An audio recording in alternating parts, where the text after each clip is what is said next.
All eyes on Adrian Peterson, week 2. Turn back the clock. Who could forget week 15 of last year against the Washington Redskins? Injured on a carry off to the left side, tearing the ligaments in his left knee, requiring reconstructive surgery. Would he be back for this year? You better believe it. For more on that, here's Laura Oakman.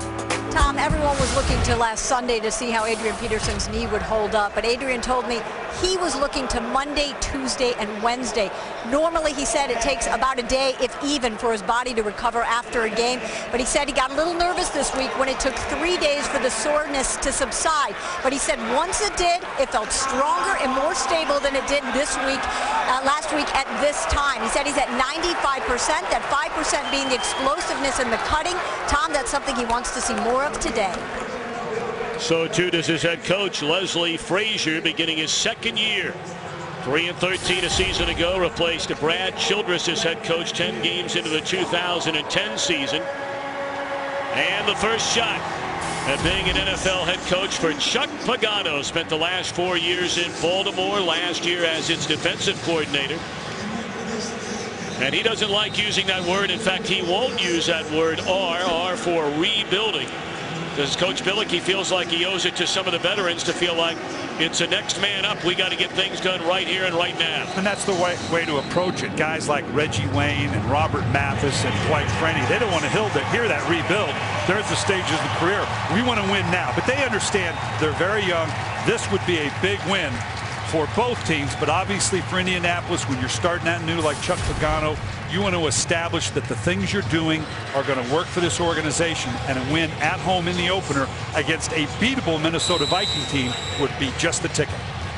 Minnesota won the toss, selected to receive, so hoping to put the ball into the hands of the electrifying Percy Harvin, who has returned 4 kickoffs for touchdowns in his very short NFL career. McAfee spins it away, and Harvin, at least 7-8 yards deep out of the end zone, will bring it out. And he crosses the 20 up to the 23-yard line. Harvin, along with Adrian Peterson, a couple of guys we're going to keep an eye on in this Minnesota offense for their quarterback, Christian Ponder, along with their rookie left tackle, Matt Khalil. Yeah, we talked about Peterson and Harvin, but Matt Khalil, the first-round draft choice, outstanding pass protector, maybe the best I've seen come out of college in a long time. Needs to be a little more physical in the run game. He's going to be tested off the edge on this left side. I imagine we're going to see Robert Mathis over there a good part of this game.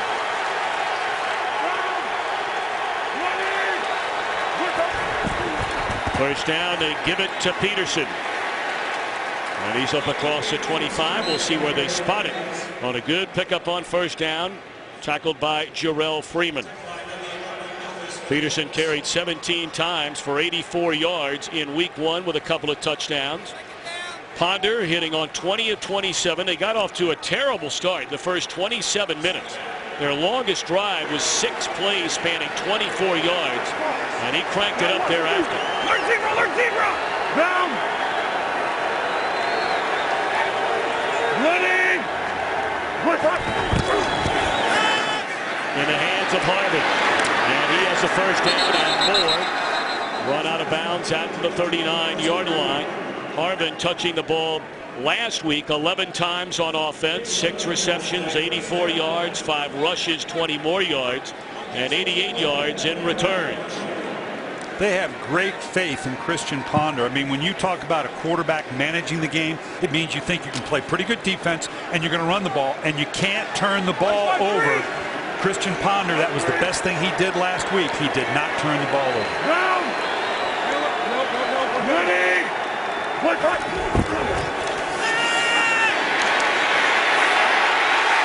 Ponder dropped from behind by who else? Robert Mathis. He had 2 sacks in the season opener last weekend in Chicago. Robert Mathis came off that strong side, They ended up with the tight end right on this backside. He's going to come off the backside. That's the thing you are most afraid of as a quarterback. Ponder, who's got great speed, he gets outside the pocket, he can run. But Robert Mathis, how many times have we seen this? Him running down a quarterback from behind, almost stripping the ball. 2nd and 11. Peterson trying to cut it to the outside, back to the inside. That'll be a gain of 4. Corey Redding joining this team as a free agent from Baltimore. You know about the dynamic duo of Mathis and Freeney, but Freeney injured last week, will not play today. And that's tough. Corey Redding, brought in from the Ravens, is going to solidify the inside. Mathis on the outside. The loss of Freeney obviously hurts. They're hoping that Jerry Hughes can fill in and bring some pressure opposite Mathis.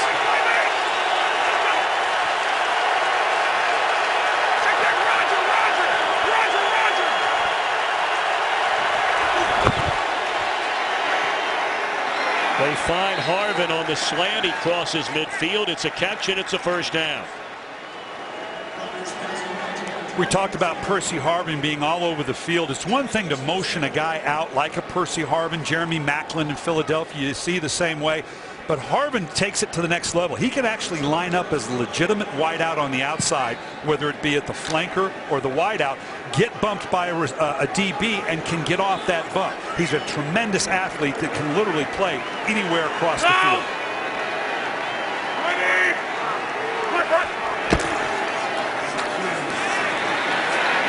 Peterson run out of bounds after a gain of almost 6 by Vontae Davis.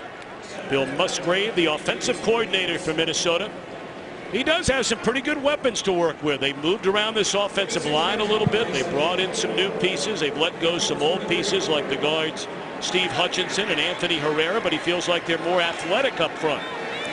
Yes, and he's obviously waiting for his quarterback. He doesn't like calling his quarterback the manager, except that's what he wants him to do. He thinks he's capable of making the big plays as well.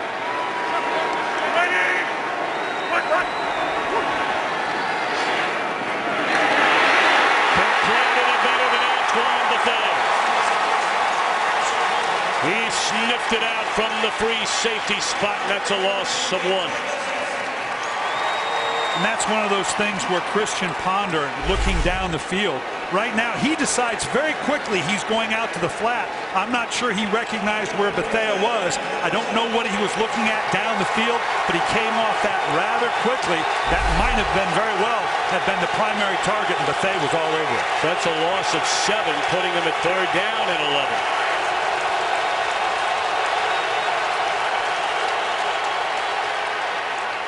Screen to Toby Gerhart, and he has a first down inside the Indianapolis 40, down to the 38. Another #1 pick out of Stanford 3 years ago, Gerhart.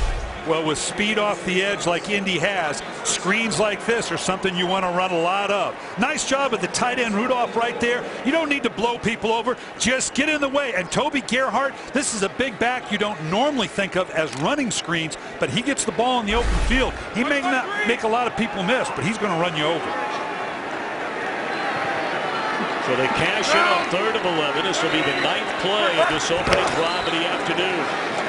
Gerhart takes a handoff and rumbles his way down to the 30-yard line, a gain of close to 8. Boy, he's a nice fallback guy to have, isn't he, Brian Willick, when you don't have that guy? Yeah, and keep in mind, Adrian Peterson, as much as he's going to be the bell cow, they want to limit his touches to a degree. You don't want to wear this guy out. We also heard where Percy Harvin, they don't want to put the ball in his hands more than 12 to 20 times a game, because these guys are vulnerable. So to have a big physical back like Gerhart, what a great combination.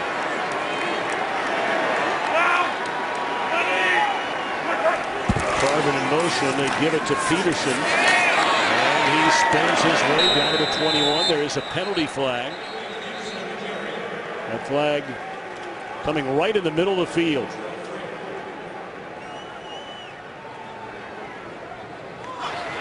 Holding. Offense number 74. That's a 10-yard penalty. Replay, 2nd down.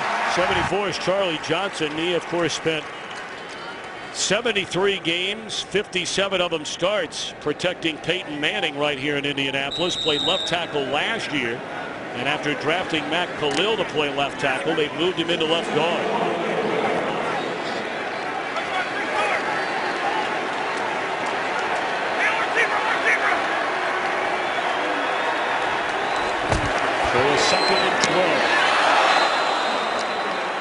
another flag down on the far side with somebody holding Harvin coming out of his breaker. Is this a legal procedure against the offense? Illegal formation on the offense. Number 71. 5-yard penalty. Replay, second down. That's a right tackle Phil Lodeholt.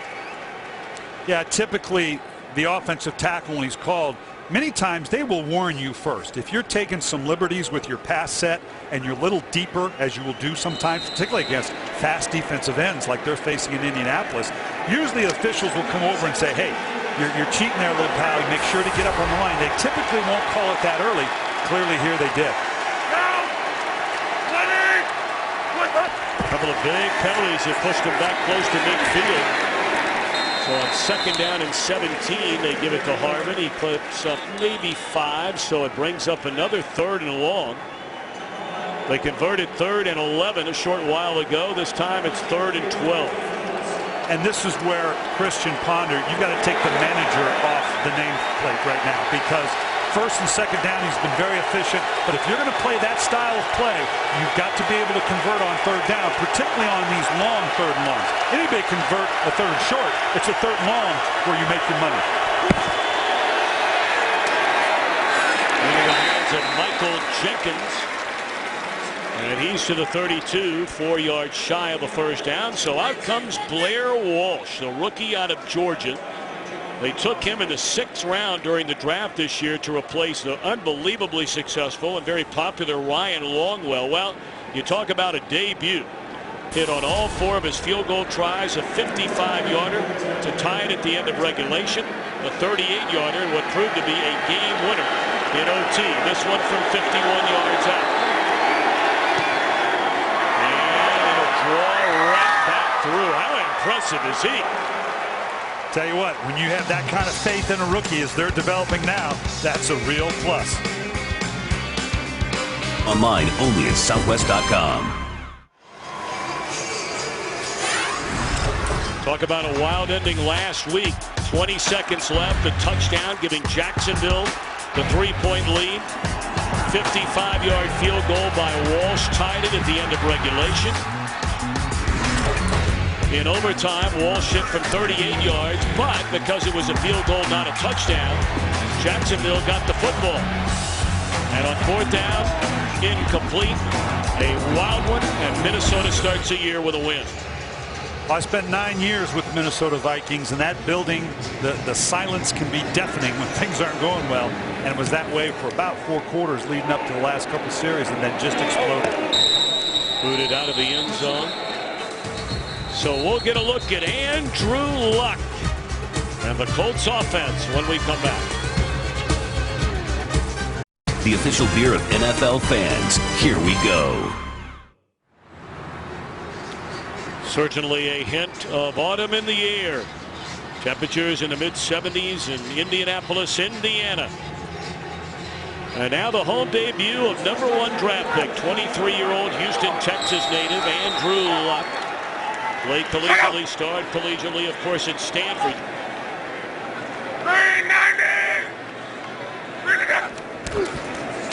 And Luck will hand it off on first down to Donald Brown. And he's certainly one of the guys we're keeping an eye on in this Colts offense here today. They threw it 45 times last week, only ran it 15. And that's more than they want to, even with a Reggie Wayne. And Donald Brown's going to be excellent out of the backfield. That's the balance they want. But tight end, Kobe Fleener, that's the guy a quarterback loves to have. He brought his guy from Stanford. I don't have to develop anything. I'll just bring my guy with me from Stanford.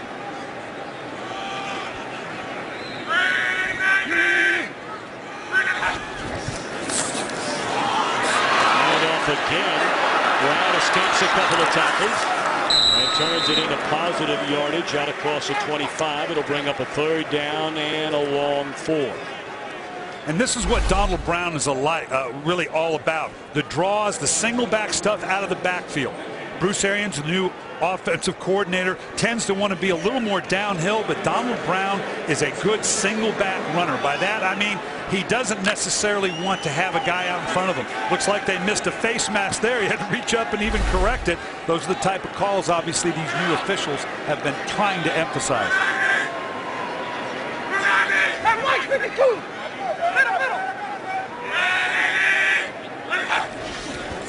Third down at 4, and Luck gonna run it himself, and he has the first down up to the 33-yard line.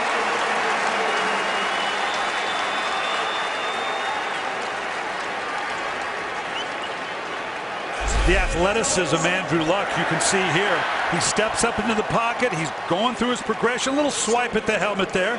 Missed a shot on the helmet in the pocket. A hit on the quarterback. This is the athleticism. You see that little sidestep by Andrew Luck. He's an excellent athlete. He's not going to be Michael Vickish outside the pocket. The way he can move in the pocket and scramble around, a lot of people recognize he's a better athlete than a lot of people thought. Early start by Mike McGlynn, the right guard.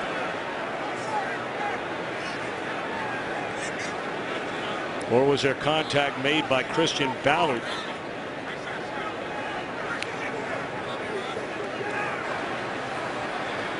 Encroachment.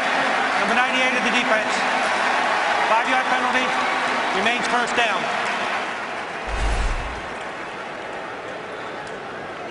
Obviously, they have a right to react. If the guard had not reacted to the movement, I don't know that I really saw that movement, but had the guard not reacted, it wouldn't have been a penalty. He wisely reacted and caught Minnesota now on a short 1st and 5. And that was not 98 Guyon. It was indeed Christian Ballard, 99.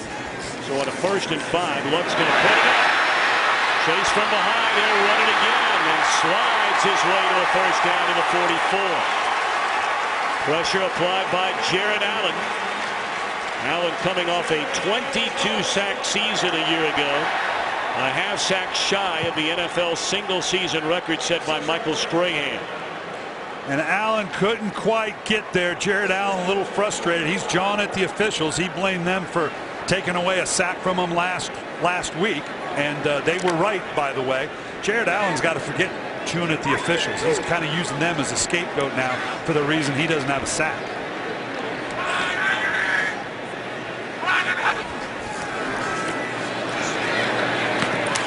Thrown behind the intended receiver, Chris Adams. Yeah, last week Jared Allen was very upset. He's got to jump here. This is illegal. He's offsides. Obviously, he gets a nice sack here. The penalty was called, and afterwards he was very upset, blaming it on the replacement officials. He was looking at him this time thinking, I got held. That's why I wasn't able to run down the quarterback. You know, there's an old saying, they'll walk if you let them. If you let them make excuses, they'll use it for their play. These fans stay so quiet when the Colts are on offense, and of course that dates back to the last 13 years with Peyton Manning holding the keys to this bus. Cut back to the inside and no running room for Donald Brown. It brings up 3rd and long, tackled by Chad Greenway. Time to take a game break. Here's Kurt Menefee in Los Angeles. Well, the Saints' struggles, I guess you could say they continue, but it's early. Still, Drew Brees shouldn't have thrown this one. Right into the hands of Charles Godfrey. 10 yards later, it's a tie ball game. Saints and Panthers all even at 7 in the first quarter. Tom and Brian. All right, Kurt, thank you very much. Of course, the Saints were kicked around by the Redskins in their season opener last weekend. Carolina had the same done to them against Tampa Bay. 3rd and 9. Luck able to get it. And that is Avery on the crossing pattern for a first down to the 42-yard line. Donnie Avery healthy again. This is normally a very dangerous throw when the quarterback steps up in the pocket. And watch here, you're going to see right here, Greenway's coming in, just blows up the back right over the top. Luck steps up and he goes back to his right. Normally that scares you as a coach. He had his vision down to the left, but he has such a sweet throwing action. He was able to convert.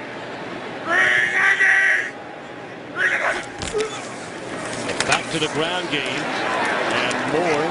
That head on by Aaron Henderson as Brown is stopped and then some pushing and shoving. It looks like number 54, Jasper Brinkley, down at the bottom of that pile.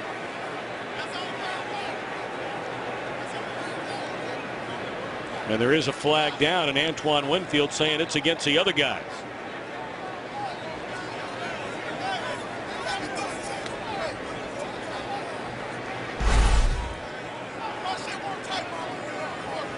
You can see it comes in here late. We got a little bit going on in here and right up in here. Little pushing and shoving. I don't know. Well, the fact the helmet came off might make the difference. Personal foul. Offense number 83. It's a 15-yard penalty. We play first down. Wayne Allen, the rookie tight end out of Clemson. And there was some equal pushing and shoving there. I think it's just the fact that the helmet came off. Yeah, the fans are seeing it the same way right over in here. There's equal pushing and shoving here, and it's just the fact that the helmet comes off, I think, is why Allen got called.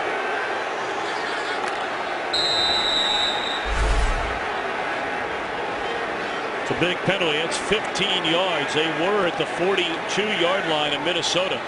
Now they're back to their own 45.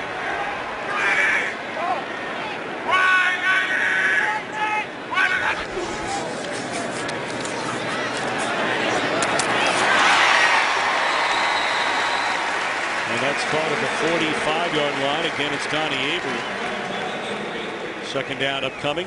A lot of youth in this Minnesota defense, but they've got the veterans Allen, Greenway, and Winfield to help them out. Yeah, they're wrapping around the rush end, just where you want it. The rush end, you got the guy at the second level, the linebacker level with Greenway, and then Antoine Winfield. This guy is maybe one of the most physical corners in the game. He sets the tone for that secondary, particularly with the two young safeties that Minnesota has to deal with Mistrell Raymond, he's in his second year, and their first-round draft choice, Harrison Smith. Second down at 12, play action. And Luck looking for the home run ball to Avery.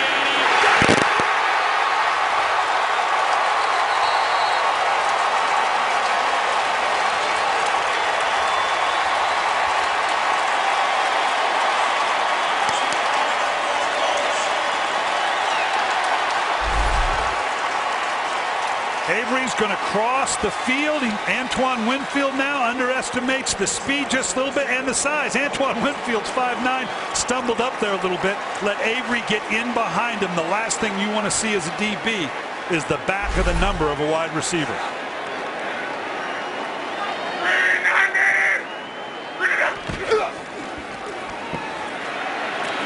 Brown met immediately at the line of scrimmage, no gain.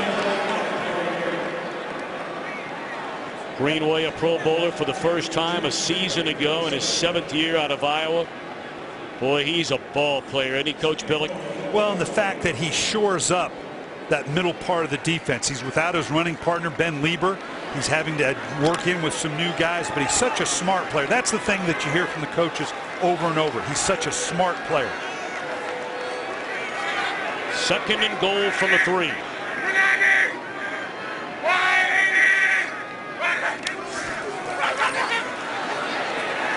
Through the hands of the intended target, Kobe Fleener, 3rd and goal.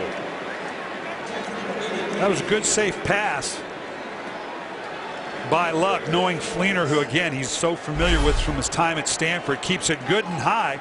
Let him go up and kind of take it off the top of the rim, so to speak. He's made how many throws to Fleener in that capacity? Big, tall, athletic receiver that he has a lot of familiarity with, obviously. We're going to empty the backfield.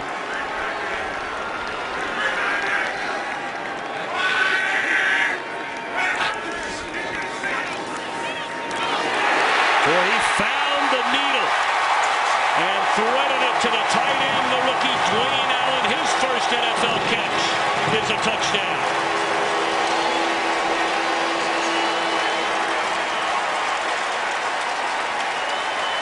This shows you the progression of Andrew Luck through the interception in this same situation against Chicago last week.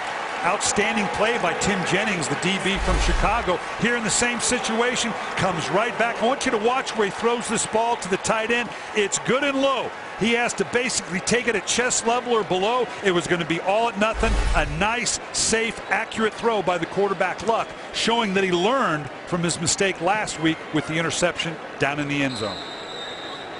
13-play drive, the first possession as an Indianapolis Colt here on their home turf for Andrew Luck. 80 yards, nearly 7 minutes.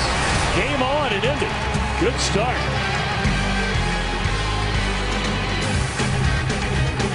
technology, the entirely new Lexus ES by AT&T, the nation's largest 4G network. AT&T Rethink Possible. And by Geico. 15 minutes could save you 15% or more on car insurance. Looks pretty good right there, Coach Billick. And pretty good was Andrew Luck on that drive.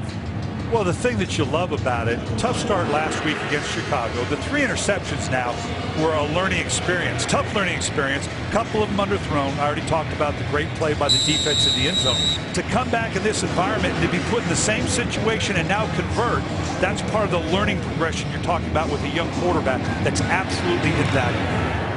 They came all the way back on that drive from the first down at 23. Again, Harvin nearly 8 yards out of his own end zone. And look out!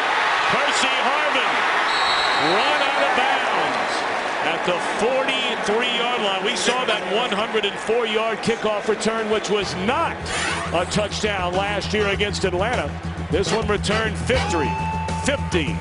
Peterson and the Vikings when we come back. Watch the up back, Mac Asiata. Watch how he cross blocks and right at the impact takes out the lead guy. And right here, look at the edge that they create down the field. That's how a 50-yard return gets set up. And they give it to Peterson on first down, and he picks up 4. Peterson had 17 carries, 84 yards, and a couple of touchdowns. Did not play at all in the preseason. Underwent total knee reconstruction. And 8.5 months later, as he's trying to find his shoes, he was able to come all the way back. And as Laura Oakman reported just before the game, he feels like he's at 95%. 5 carries today, 25 yards. That's Percy Harvin in the eye at the top. This is the versatility that Percy Harvin gives you in relief of Peterson and Gerhardt. This guy is something, man. I asked you last year, Coach Billick, is there really a guy in the NFL you for sure would take ahead of Harvin on offense? I'm not sure. I'm going to ask you about it again when we come back. That's the end of the opening quarter. 7-3. The Colts home opener. You're watching the NFL on Fox. Window to downtown Indianapolis. Straight through the north end zone. Spectacular Lucas Oil Stadium. What a venue.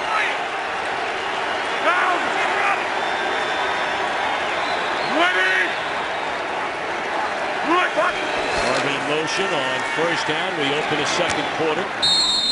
And the catch is made by Harvin, a gain of 8. We got to go back to that last play on so many levels. Let's start with the wide receivers outside. Burton and Aromashadu. They come down and block. Now you see Ryan Khalil out front, the fullback Felton. Watch what they do. Khalil just leading away. Felton turning up, blowing up the support. And now Percy Harvin. You're preaching to the choir here, brother. Because this guy, I agree with you. With the many things that he's done, not only outside, yeah, you'll take some guys from the outside and maybe hand it off to him occasionally. He's a legitimate eye-back.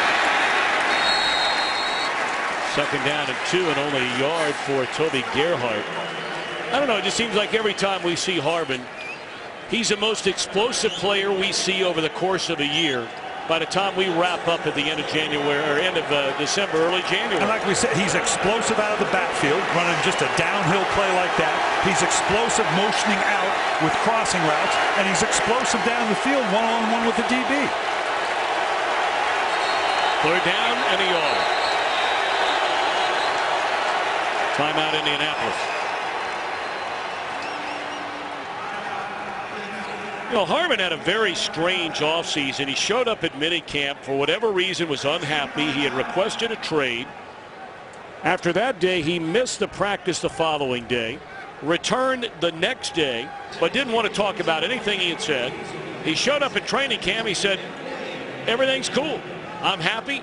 I'm on board.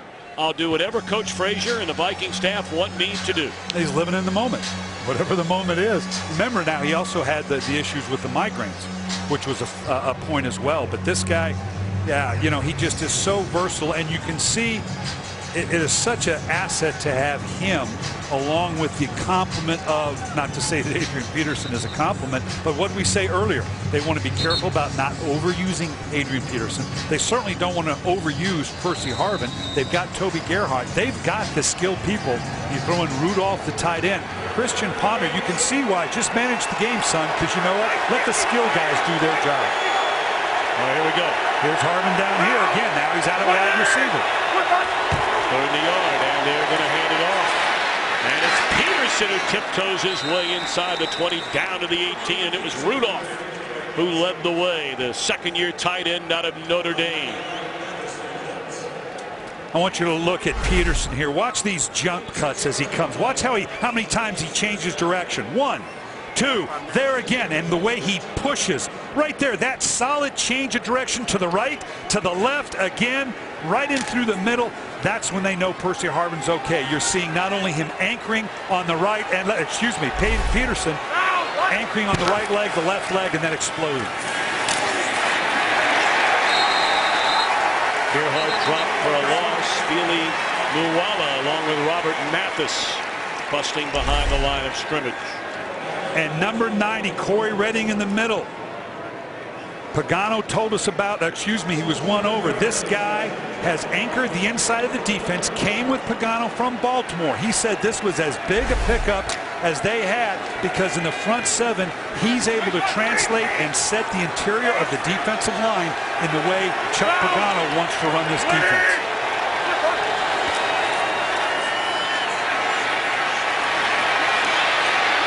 We know Ponder can run the football.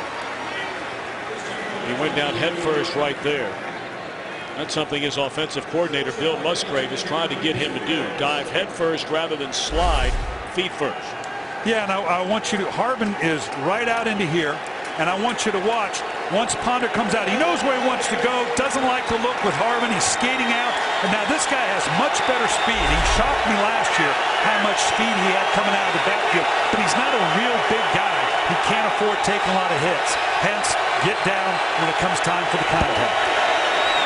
Put it in Harvin's hands to try and get the first down. He bangs his way close to it. Where are they going to spot it? It looks like he will not get the spot. So now 4th down, Coach Billick, and maybe a long yard. What are you doing here if you're Leslie Frazier? Well, you're going to kick on. You're going to bring the field goal team on. Remember, this is a team that just won in overtime, knows what those tight games are about, all but one game into the season. This was a long, well-orchestrated drive. You'd hate to come away with no points on the road. This place would be cranking if they went for it. He's doing the smart thing and taking the points. Spotted at the 19, 29-yard field goal attempt for Walsh, who hit from 51 already. And this one is good to draw the Vikings within one. Postseason continues. The Twins will take on the Tigers. Tigers in the hunt. Dodgers trying to get it as a wild card. They'll face division-leading Cincinnati. And the Braves will be in Philadelphia to the Phillies. Have a miracle run in them to get back to the postseason.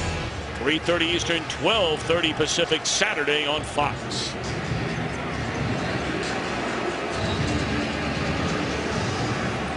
(7-6) ball game. The Colts in front. T.Y. Hilton making his NFL debut today. And he is dropped at the 15-yard line. Well, the Colts have only had it one time. It was a touchdown drive. So Andrew Luck will get it for a second time when we come back to Indianapolis. This game on Fox is sponsored by Chevrolet. From kickoff to the last yard, Chevy runs deep. By Burger King and our delicious new line of salad wraps. And by Taken 2, starring Liam Neeson. The man with a particular set of skills is back. Welcome back to downtown Indianapolis, Indiana. 11:33 to play until halftime.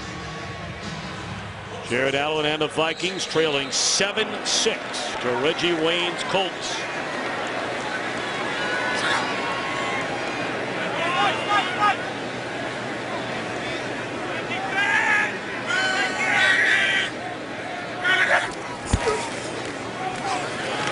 Taken one way, pitch it to Wayne the other way. And he's wrapped up at the 20. There'll be a gain of close to 4. Antoine Winfield on the stop. Well, they're moving Reggie Wayne around a little bit as well. You can see the short motion in here. There again, what you do with the receiver when you put him in motion, you keep him off of press coverage. You change up the combinations if they're in man, and now all of a sudden he can slip into a zone. Moving around your top receiver is always a good idea because you avoid the bracket coverage or the one-on-one matchups the defense is trying to create. 98th consecutive game with a catch by Reggie Wayne. And they try the running game once more. Brown lunges forward. Third down upcoming. Well, Andrew Luck had a tough week last week against Chicago with the 3 interceptions. And when you can see here, the type of interceptions were a real learning experience. He underthrew this into a 2-deep zone. Now in the goal line we talked about, there's a little bit of a late throw, but this is a great play by Jennings and Conte. And then this one was just up late, underestimated the drop of the corner. Andrew Luck came off the field. He knew exactly what he had done wrong, and so far has stayed away from those types of turnovers. Third down and 3, high snap, and it's batted down at the line of scrimmage by Jared Allen. So 3 and out this time for Luck and the Colts, and Minnesota is going to get it back. This is a nice job by Allen. Obviously, if you don't feel like you can get home, he's in a bull rush there, can't get home, to time your jump, to get those long arms up. If you can't get home, next best thing is to knock down the ball. Minnesota defense only first 1 3 and out last week in 12 Jacksonville possessions. Marcus Sherrill driven back to his 20-yard line. Avoids 1 tackle, and now with a little bit of running room, he's shot down to the 35. That's a 15-yard return by the former walk-on at the University of Minnesota.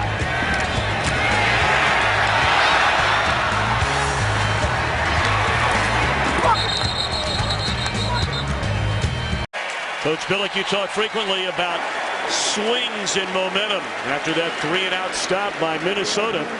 Now the Vikings get the ball right back. They've been moving right up and down the field against this Colts defense. And they hand it off to Adrian Peterson on first down, and that's a gain of 5. Well, Fred Puggich, the former defensive coordinator last year, now the linebacker coach, talking to Chad Greenway. Well, he's got some chew going on in there. I don't know if Chad Greenway's hearing a word he's saying, because that breath can't be good. Right now, you're just trying to get away from that. But he's just coaching him up. Right now, I'm sorry, my breath's bad, but listen to me.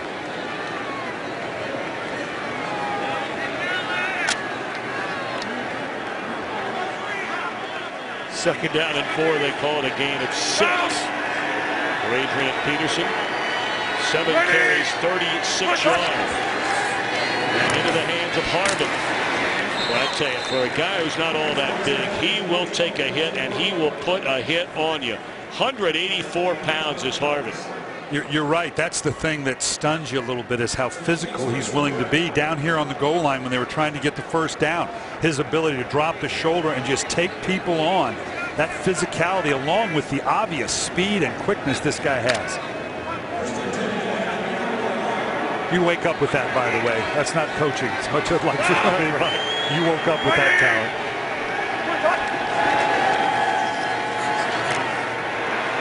Peterson tries to break it to the outside and turn the corner. He's run out of bounds right at midfield. That'll be a gain of 5, and we send it cross country to Kurt Menefee for a game break in Los Angeles. All right, guys, it's not the old days, but it resembles it. The defense picked off Eli Manning for the Bucs, and the offense made it pay. Josh Freeman and Vincent Jackson broke up on a 29-yard score, and they lead the Giants 10-6 on the road. Tom and Brian. Of course, that's been traditionally from time to time a game where the Giants will stub their toe. When they're at home, they're a big favorite. Coming off the opening week loss at home against Dallas. Gerhardt, a first down inside the 45 to the 44.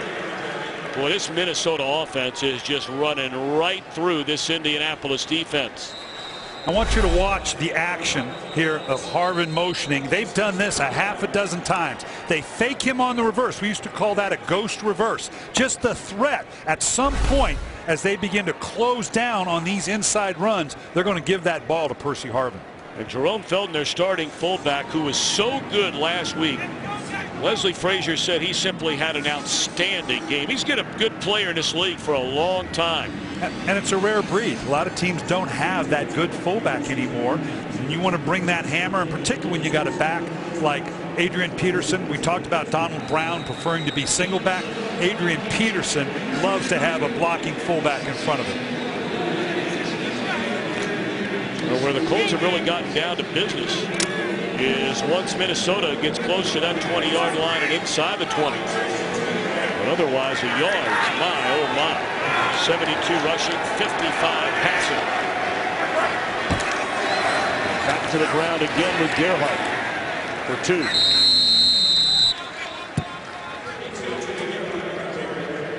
Well, at the heart of what the Minnesota Vikings want to do is to run downhill with Adrian Peterson.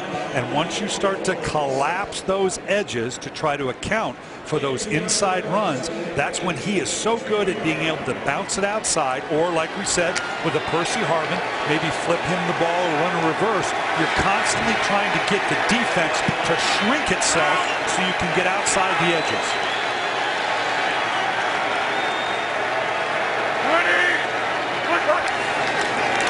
Greg Freeney standing over there on that sideline. Not bad with his heel on being there. Maybe getting back to the line of scrimmage was Ponder, tripped up by Cavell Connor. Boy, Freeney, 7 times a Pro Bowler. He has just been spectacular in that 4-3 defense along with Mathis's ends, and now both of them in a 3-4 playing as linebackers. 3rd and 8.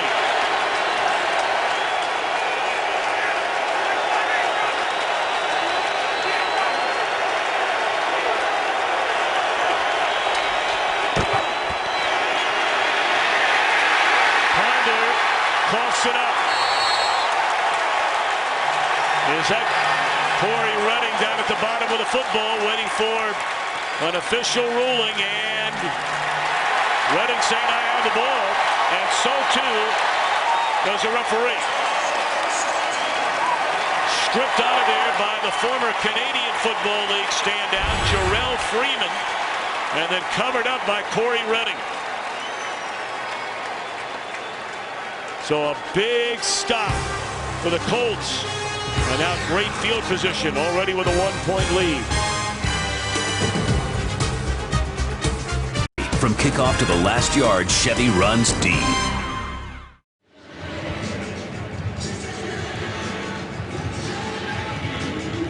So the strip by Javale Freeman of Christian Ponder, and the turnover by Minnesota, which had been moving up and down the field. Now with 6:02 to play until halftime, and already leading 7-6. Andrew Luck and the Indianapolis offense back on. Vic Ballard checks into the backfield for the first time today.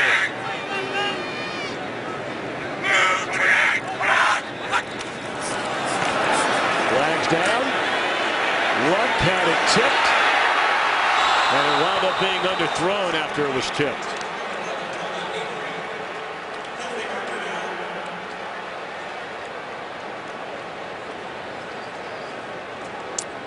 Looked to be some movement on the interior of the Indianapolis line. Offside. Defense number 90. 5-yard penalty. Replay, first down. Big Fred Evans. Well, let's go back. We got to go back to this last play. First off, it looks like there's some confusion here with Freeman and Redding and the linebackers. And I don't know if that was the reason, but it obviously created confusion for the offensive line of the Minnesota Vikings. You're going to see Johnson right here, the right guard. You got to take one or the other. He doesn't. He kind of whiffs on Corey Redding inside, and Freeman comes scot-free in the middle. So now the momentum swings back into Indianapolis' favor, and that one is too tall. Poor throw there by Luck. Setting up the screen to Vic Ballard, and never gave him a chance to get it. Yeah, and he pointed himself. He knew it was him. Sometimes those have got to be the most accurate throws you make. You've got to give the back a chance to kind of catch it going downhill, catch and go. Made it way too difficult for the back.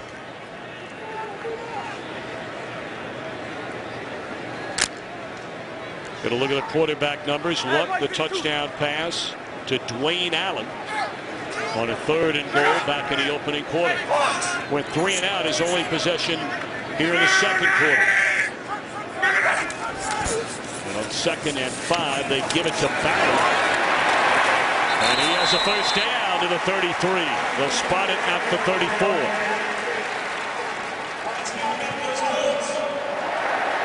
Vic Ballard might be best remembered during the NFL Combine when he tripped and then went head-on into a camera tripod when they were timing his 40-yard dash. He had a solid 2-year career at Mississippi State.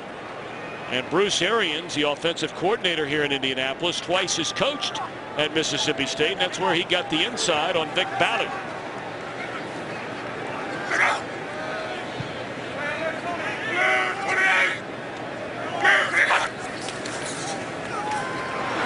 Avery on the end around. They stopped to the 27-yard line. Well, Minnesota's been the one setting it up, but you're going to see the same thing, this ghost reverse, but now they hang it, they actually hand it off. And that's because the defense, once you hit the interior of the defense, the way both the Colts and Minnesota has been doing it, Gerald Annell on the backside, see how he collapses right here? Wasn't quite sure what was going on. Coaches up in the booth were seeing he was collapsing down on these runs. That allowed you to get that ghost reverse out the backside. Gain of 7 by Avery, 2nd and 3. Under 5 to go until halftime.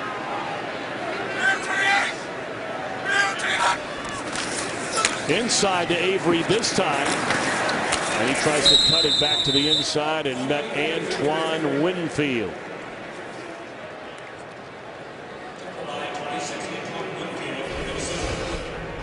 So far the numbers for Luck. Donald Brown, virtually no run game at all for Indianapolis so far. And Avery, all 3 of those catches came on that opening possession, which led to a touchdown.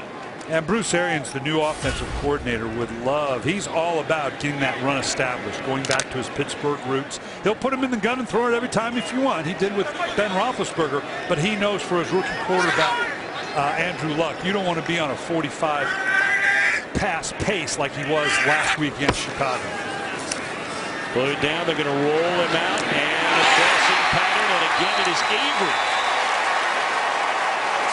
Avery, his first 2 years in the league in St. Louis, caught 100 passes. Then missed all of 2010 with a knee injury, only played in 8 games with Tennessee, and he appears to be a find. Well, it's a great addition. Obviously, Reggie Wayne, the tight ends they picked up. Getting Andrew Luck outside the perimeter of the defense, and naturally with the rush of a guy like Robert Mathis, you got to change the drop point of the quarterback. He's very comfortable getting her out the edge and throwing what he sees. A young quarterback loves to throw what he sees rather than anticipate or a read progression. Well, he got helped out big time by Avery there. And just no run game whatsoever. As that's Ballard maybe back to the line of scrimmage, and there's an injured player. Slow to get up is Samson Satelli. Came over from Oakland during the offseason, replacing Jeff Saturday, who along with Peyton Manning set an NFL record for a quarterback center combination, 170 games by that duo. Staying in there.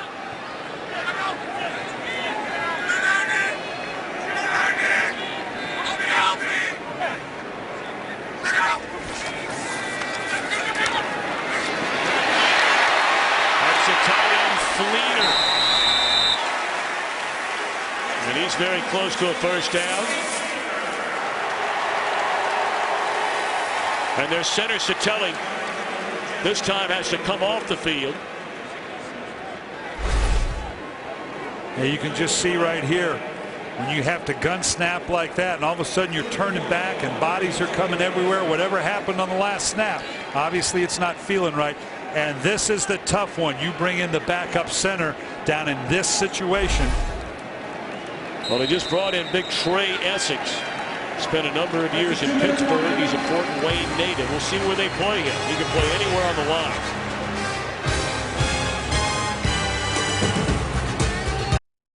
Today's game on Fox is sponsored by Visa. Make your season epic with Visa NFL fan offers.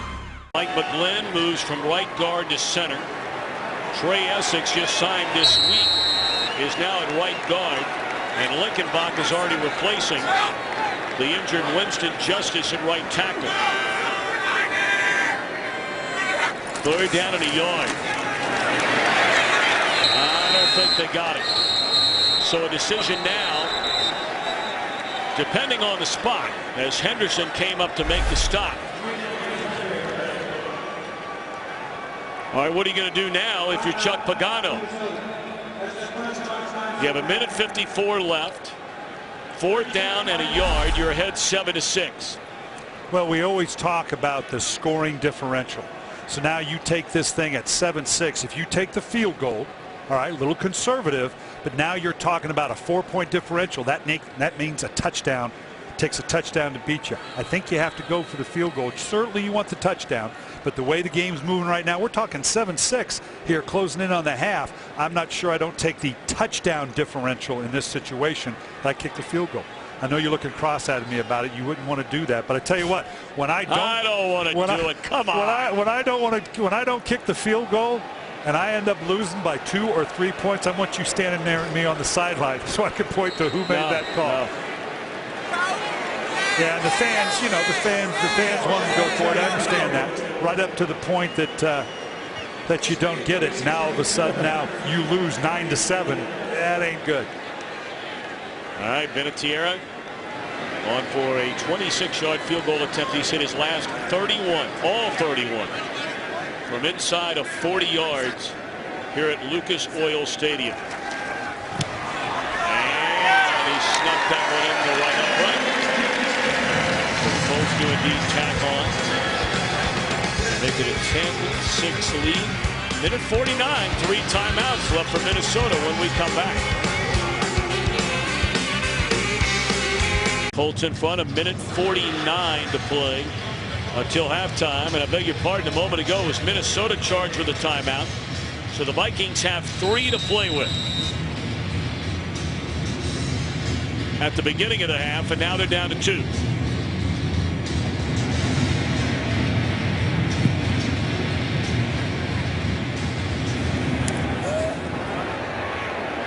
No Harvin this time. Sherrill's nearly put on the back of the end zone line and brings it out to the 15. The Visa halftime report coming up shortly. How about it, Kurt? All right, coming up on the Visa halftime report, we'll put the guys back to work as we get ready for highlights from a busy week 2 in the NFL, including Michael Vick and the Eagles hosting Baltimore in a game that's featured a lot of scuffles. Plus, Ryan Tannehill gets his first NFL touchdown. You'll be surprised how it happens. All right, Kurt Menefee, looking forward to hearing from you and the gang back in Los Angeles. Ponder had a very good day, although inside the red zone, they just can't get it done. Big chunks of yards for both Peterson and Harvin. This time they find Michael Jenkins on first down. And that'll be a gain of 4. Hurry up mode. Minute 33 to play until halftime. And this is where we expect Robert Mathis to show up in these situations. Corey Redding got a paw on that one.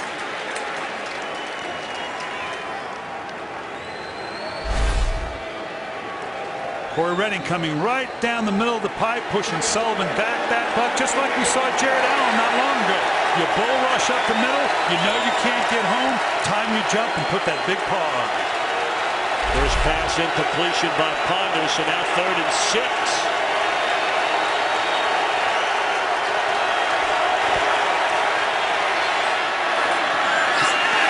He missed a wide open Percy Harvin. And now with 1:23 left and 2 timeouts, Andrew Luck should get decent field position. And that's certainly a failed series by the Minnesota Vikings. When you're under 2 minutes, your priorities, you want to go down and score a touchdown. Secondly, you want to go down and kick a field goal if you can. And third, you do not want to kick the ball back to your opponent.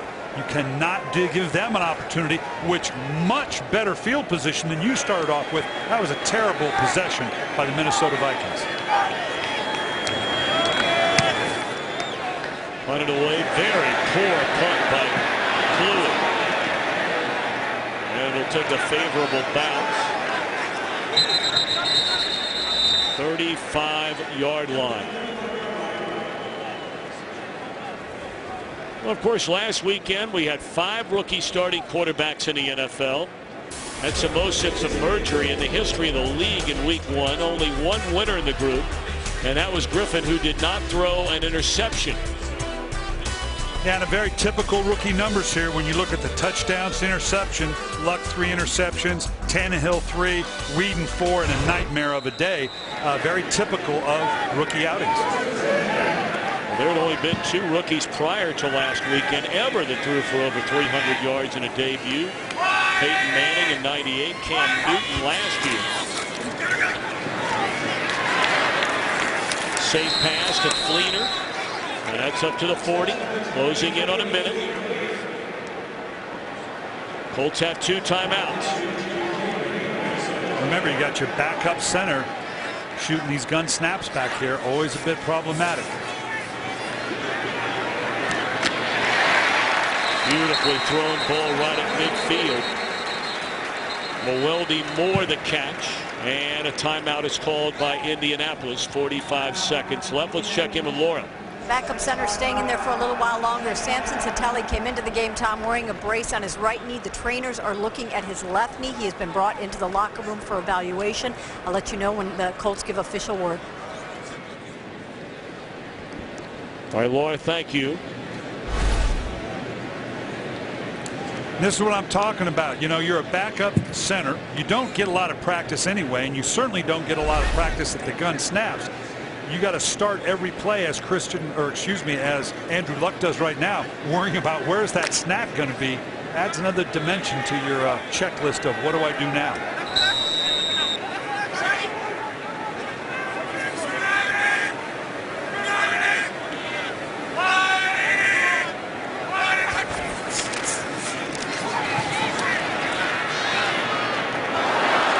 Tipped into the air.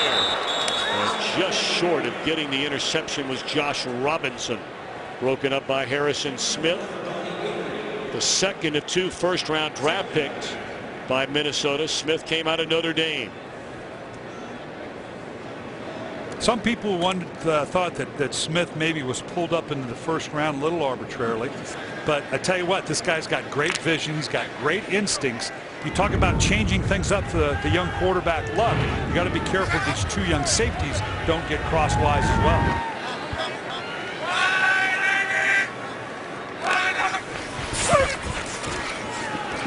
Luck steps up, delivers to Wayne. That's at the 40. So right now that would make it a 57-yard field goal try. Indianapolis spends its final timeout. 57 yards is the career best for Vinatieri. Then you got to wonder, getting a little longer in the tooth, if he still has 57 in it. You have plenty enough time to get some more yardage. Oh, absolutely, and they'll do just that. They'll run a play here. If they get the first down, you're likely to see them rush up and kill the ball.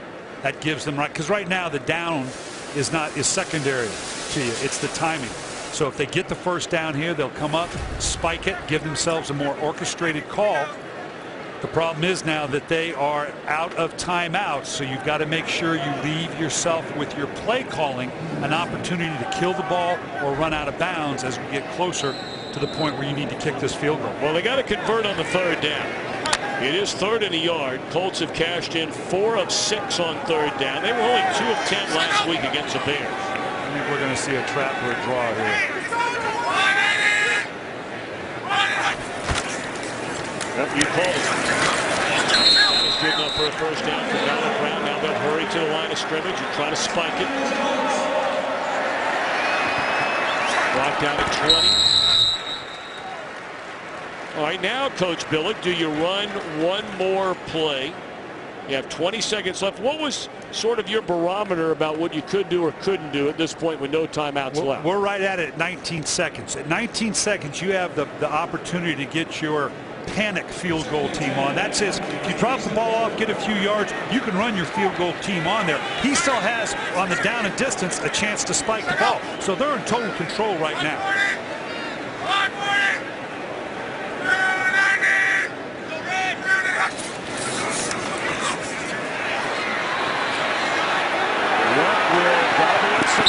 And stop the clock. Okay, he's at the 30. So now you'd be looking at a 47-yard try. Vinatieri in pregame kicks, and granted there's no rush and all the pressure, was hitting from 59 yards out. And then nobody rushing him here, so obviously this is a lot easier, but he's been at this a long time. This is where Andrew Luck's got to be a little careful here. Obviously you don't want to turn it over. You're in field goal position. Yeah, you can dump the ball off underneath and still have time, if you get a first down, to kill the ball.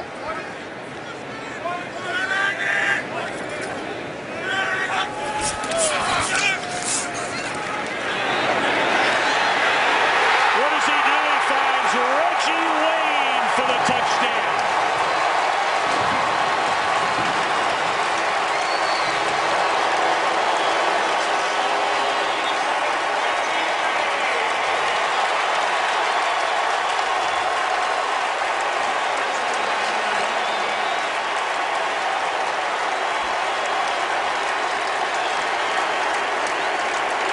Colts have been generally money in the bank when Wayne catches a touchdown pass. They've won 51 out of 64 games. How about that going for the jugular? Well, I think just what I talked about. Looks like Harrison Smith, the rookie free safety, got out of position a little bit, leaving the alley open for Andrew Luck to fire the ball into Reggie Wayne. This is about as simple as it gets. You're going to see right in here, Reggie Wayne's just going to shoot down the middle of the field. And now on the outside, they were looking for more help from one of the safeties. When you play your safeties that wide, you're counting on the linebacker, Aaron Henderson, to run and cover this down the pipe go route. So the safeties got betrayed there a little bit by the lack of drop by Aaron Henderson. And right now, that hurts a little bit, but not as much if it hadn't been for the touchdown. Look at that. He didn't even feel that hitting the ground. I got me a touchdown.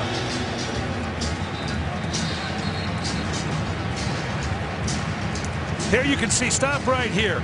You can see the width of these safeties are what I'm talking about here. You need the middle linebacker to get to the middle of the field, and it just doesn't happen. Opening up the middle, you can see Aaron Henderson, number 50 there. The safeties on a Tampa 2 are really like wide safeties, almost like a 3 deep with the linebacker filling the middle. The safeties didn't get the help they were counting on. And really, you know, it goes all back to the 3 and out on offense by Minnesota, getting the ball with a minute and a half left. And Ponder missing the wide open Harvin on 3rd down. They had 2 timeouts to use, trying to get into field goal position. They gave Luck and the Colts a chance and paid for it.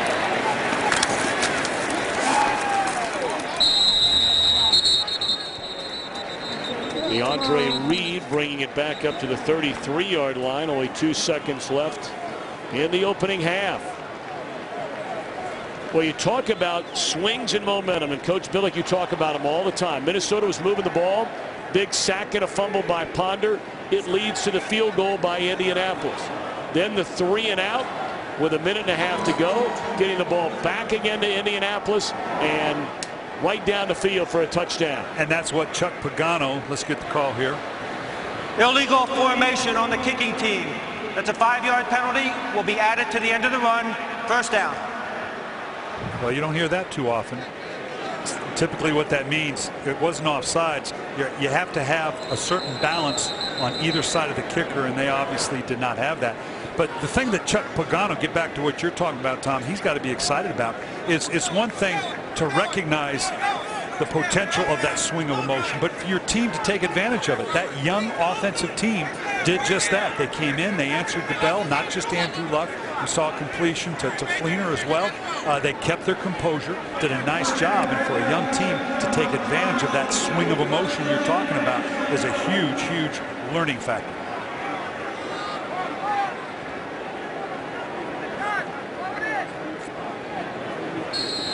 Yeah, special teams coach not too happy here. Either he thinks the officials missed the call. Mike Prefer, the special teams coach for Minnesota. Reggie Wayne, the touchdown reception in the closing seconds, putting Andrew Luck and the Colts in front at halftime. And Chuck Pagano told us yesterday, said point blank, this is a game we've got to win. End of the first quarter. 17-6. We now go to Kurt Menefee in Los Angeles for the Visa halftime report, which begins right now. Gentlemen, take it away in Los Angeles.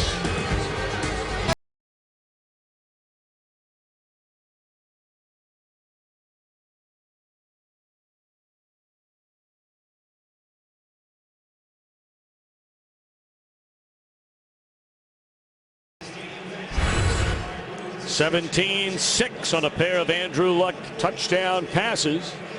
Follow your favorite team all season long. Go to iTunes.com/NFL, and Andrew Luck will have a chance to pick up where he left off. Coach Billick, they'll get the ball to begin the second half. Well, you talked about the momentum swings. Right now, the challenge for Minnesota with Indianapolis getting the ball first. They desperately need a 3-and-out or a good series just to change that emotion. It is all on Indianapolis' side right now. That one booted out of the end zone. And, you know, one of the things you talked about, Coach Billick, before the game ever began was the play of left tackle Matt Khalil. Now, granted, Jared Allen does have one batted ball today, but we haven't called his name again yet for a sack. Well, you're talking about a franchise rookie quarterback. And that's what they're looking at. Excuse me, second-year quarterback in Christian Ponder. You bring in a first-round pick at the left side. What I've been seeing and that I like about Khalil, they haven't had to help him a lot. They haven't had to turn the line back there. They haven't put the back there. He's holding up pretty good.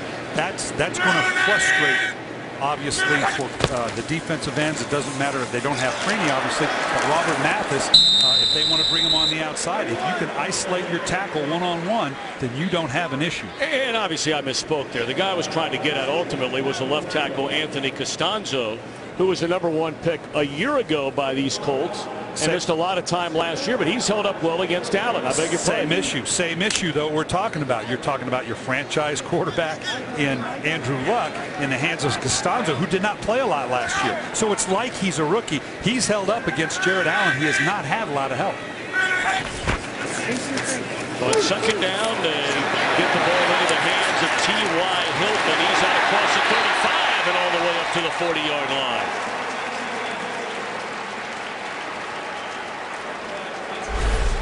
Well, we've seen these quick, wide screens coming out of the college game. More and more prevalent there, obviously, but we're seeing it more and more in the NFL, which is really kind of like an extended handoff. It's almost like a toss play. Get the ball in the hands of somebody outside the perimeter of the defense as quickly as I can and see what we can do down the field.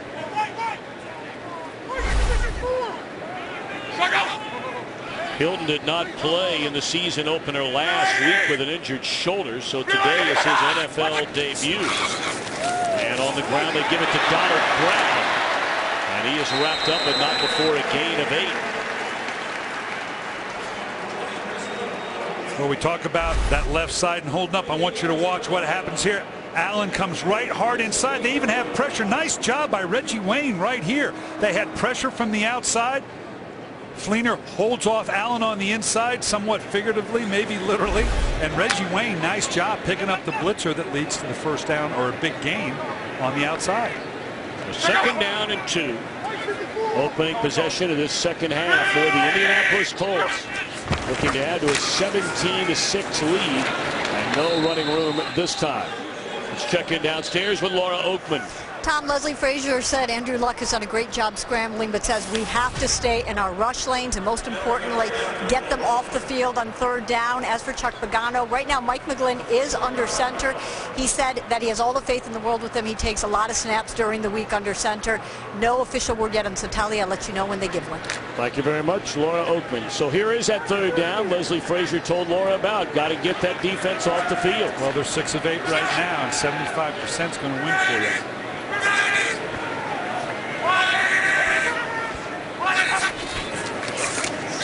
Blitz coming, and Luck looking around, just throws it up in the air right through the hands of Noeldi Moore, looking for a penalty flag. Looked like the defender got turned around, and that looked like a catch that should have been made. Now there is a penalty flag in the backfield. Crowd wanted the flag for defensive pass interference. Holding. 74 of the offense. That penalty is declined. The result of the play brings up a 4th down. Well, we said Costanza got away from it, or Fleener got away with it a minute ago. Right there, Jared Allen gets by him. Boy, I don't see the hold. It's that last little push as he went by. Costanzo on Jared Allen. Of course, that's a point of emphasis this year, is offensive linemen getting up under the face mask or up in the face and chin area of a defensive lineman.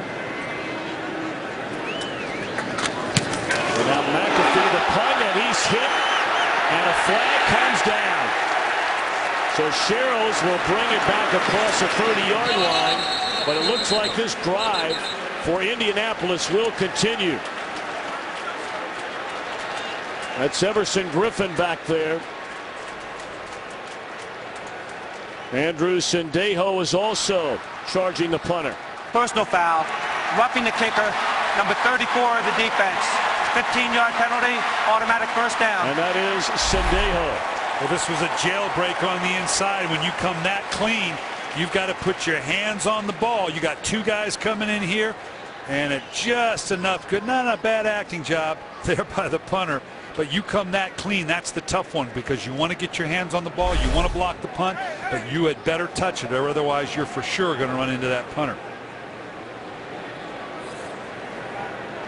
They'll spot it at the Minnesota 40-yard line. And Luck puts a helmet right back on into the huddle. Talk about an emotional swing right there. Minnesota got it back a little bit. Forced them on the 3 and out. Now all of a sudden, Indianapolis has an opportunity to pick it back up.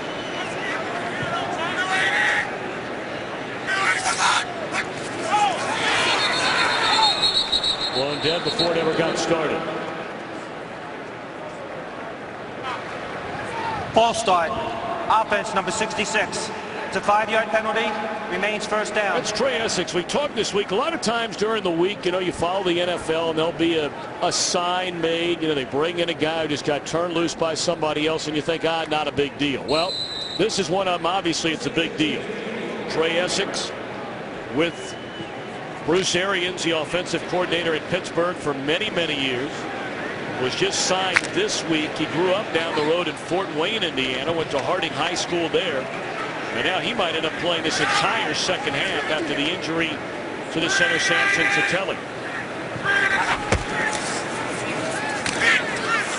Avery. And you can't play it any better than Antoine Winfield. Yeah, we talked about the fact that McGlynn's in at center. We've talked about the gun snapping, something you don't practice. Watch this snap here. This ball's got to get out of your hand quick. It's to the left. Andrew Luck has to make the play fake, but it slows him down, and that gave the Minnesota defense a chance to react to the little bit late throw. These are the subtleties when you have a new center. Just talked about Trey Essex. At least he knows the verbiage in Bruce Arians' offense. That gives you a bit of a chance of a new guy coming in. He now has to play virtually a little more than a half. Need to get all the way down to the 30 to get a 1st down. Another low snap, and oh goodness. Was Luck fortunate there? That did not go the other way, either with Winfield or Chris Cook. Yeah, he had to field this one almost off the turf here. Watch how low this thing goes. It's all about timing. That's tough when a quarterback. Andrew Luck, he can't even look at the secondary now. That's why he almost, I don't want to make excuses, but he's thrown into coverage. He had to look at the ball, and all of a sudden you got, that's a pick 6 right there. You've got to, if you can't get a more consistent snap, you got to start thinking about maybe going under center, even on 3rd down. Well, 3rd and 16 here. Trying to take advantage of the roughing the punter call a moment ago. And now being chased by Jared Allen is Luck. And he will be tackled. Is that a flag? Oh, no. Jared Allen's going to complain, but I don't think there's a whole lot of debate about it. Just a silly mental mistake there by Allen. Yeah, you got to know where you are in the field as well. Jared Allen obviously wanting to get to him. That's a long way to go for the first down. It's not going to happen. You've got the angle. He's going to get out of bounds. Now, you're going to give him a little push. I don't know why you even try at that point. Late hit out of bounds. Number 69 He's going in the to go out of defense. bounds. 15-yard penalty. Automatic first down. That is a second 15-yard penalty resulting in an automatic first down when the Minnesota defense had made a stop on a third down play. You talk about momentum. To have a team off the field twice for them to be able to continue the drive, that's a killer.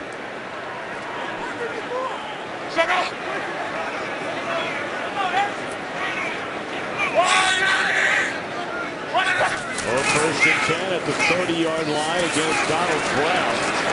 And maybe back to the line of scrimmage. He's got a loose ball. This is saying no.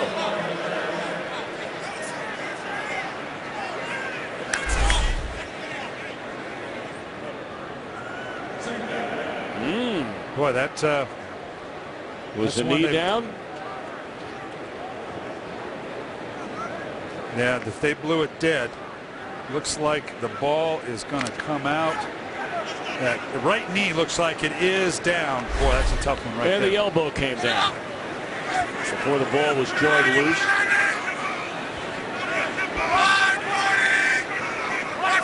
Jared Allen still fuming over on that sideline. And hand off to Brown. His best run of the afternoon. He has a first down to the Minnesota 15-yard line. 15 yards on the carry by Brown. Watch this pressure come off this left side here. All of a sudden they shoot the gap. He's able to start in and then bounce outside. Got a leading convoy with Costanza out front. That's what Donald Brown is about. Setting inside, jumping to the outside. Jared Allen back into the ball game. 12 carries, 39 yards for Brown. And it's first down at the Minnesota 15.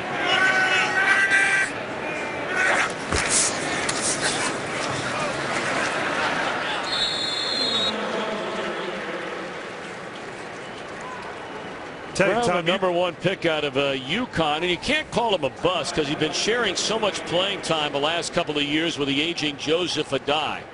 But Chuck Pagano said number one priority, establish a power running game. And he is that, even though he's kind of a jump cut guy, a single back guy. He does have good power about him. You know, he's built compact to the ground, just what you want at 5'10", 210. Pretty good out of the backfield as well, even though he had a few drops last week against Chicago.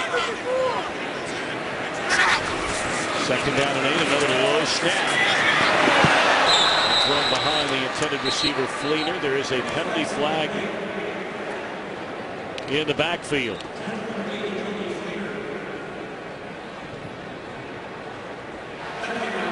Holding. Offense number 73. It's a 10-yard penalty. Replay second down. That's Seth Olson, who is filling in for the regular starter. They're hoping to have back next week Joe Wright. Well, they kind of keep shooting themselves in the foot here with penalties, but Minnesota kind of tends to just give it back to them in terms of getting them off the field and letting them stay right back on the field. I want you to notice how quiet it is in Midtown. This is incredible. Peyton Manning trained these folks well. The idea, of course, different style of offense now, but even though they're not calling things at the line, this audience, this fan base is so used to not making any noise when Indianapolis has the ball. It's like a church in here.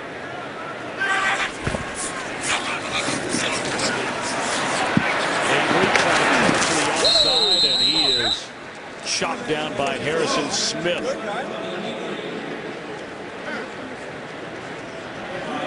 So now a third down. They stopped him on third down to begin this drive. And then a roughing the punter extended the drive. They stopped him again on third down. But a roughing the passer call. Late hit out of bounds. One against Jared Allen on the quarterback Andrew Luck. 15 more in an automatic first down. Can they stop him on third once more? And Andrew Luck again, you can take your shots, but even settling for a field goal here gives you a 2-touchdown differential. You don't want to lose that. And And this time it's Luck who is wrapped up and thrown to the deck by Aaron Henderson.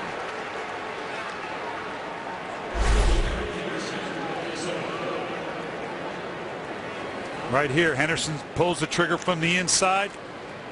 The back's supposed to pick up, can't get pushed enough into the middle. Push it back, still a makeable field goal, of course, but backed him up just a little bit. This will be a 45-yard field goal try for Vinatieri. He missed his only attempt last week.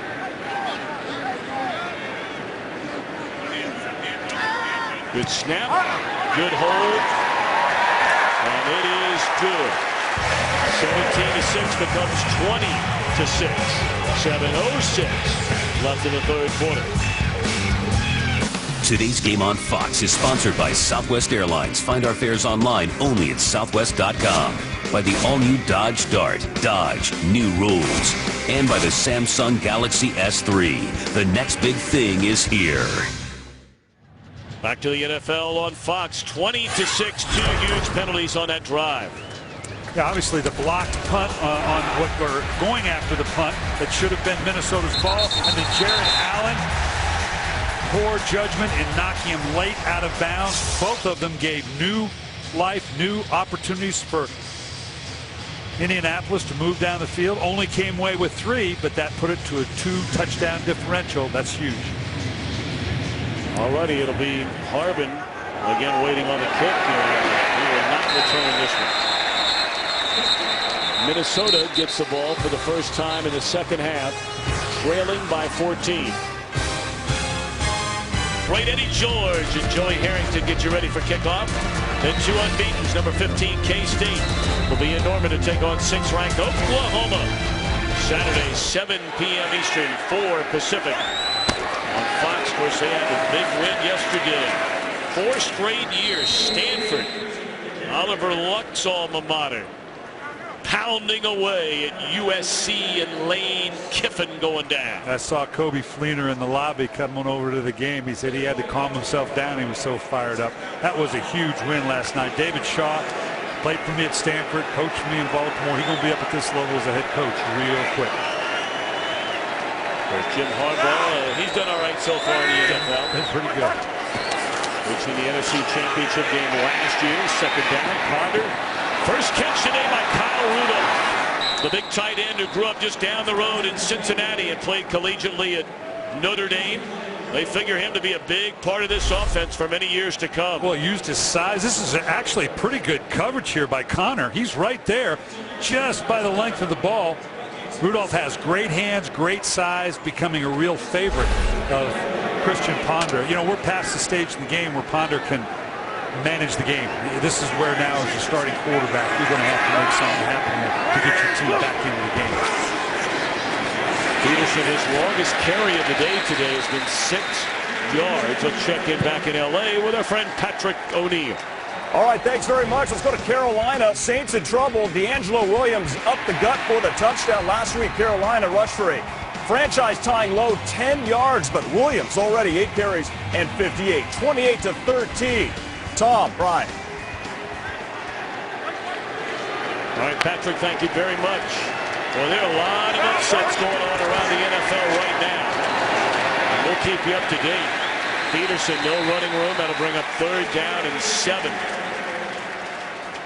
When you take a look at some of the numbers, they don't look too bad. Ponder hit on 9 of 11 without an interception. Peterson, not bad numbers, but no breakout run. Harvin was a big factor early. We haven't called his name in over a quarter. Yeah, they haven't created those big explosives down the field, and clearly, you know, you want to convert here on 3rd down, but they've got to start taking some shots on 1st and 2nd down.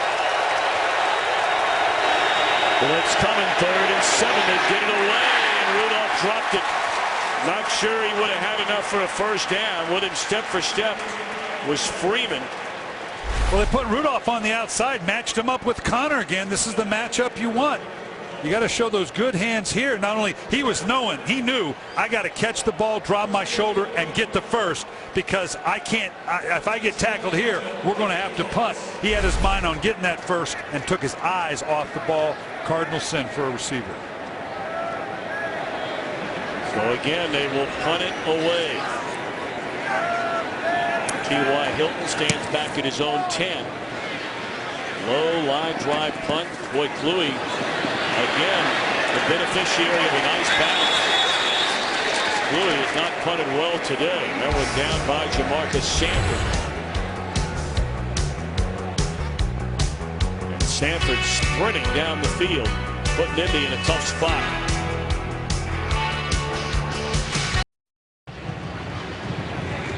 Well, we're going to find out what kind of faith Bruce Arians has in his rookie quarterback backed up in the shadow of his old goal line. I keep going back to my Bobby Beckton line. Don't get nervous. Someone's about to score. Somebody's got to be aggressive here. It's a great line.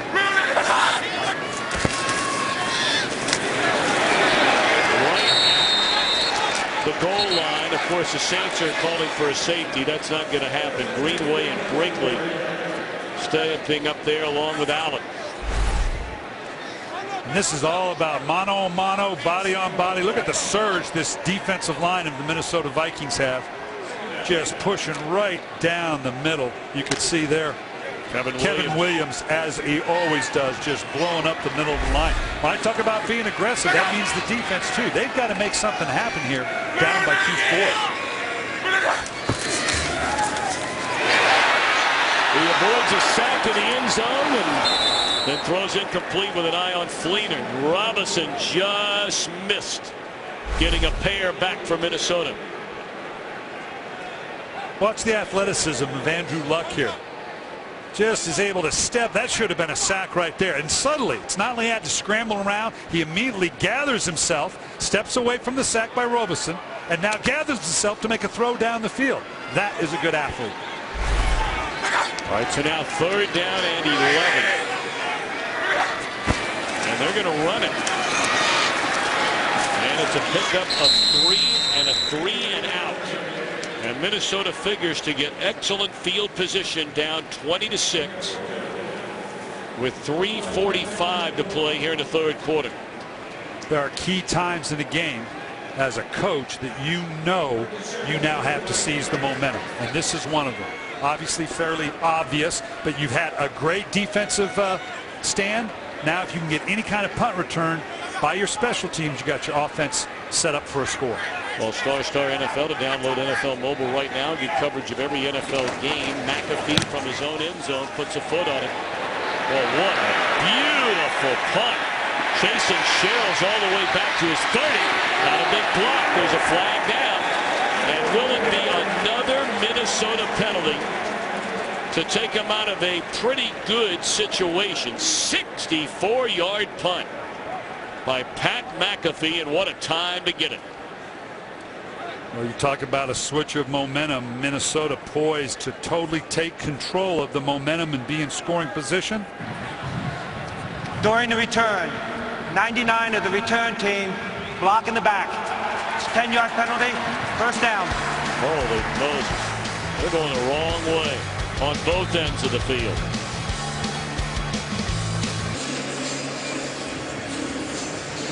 (20-6) in front of Indianapolis.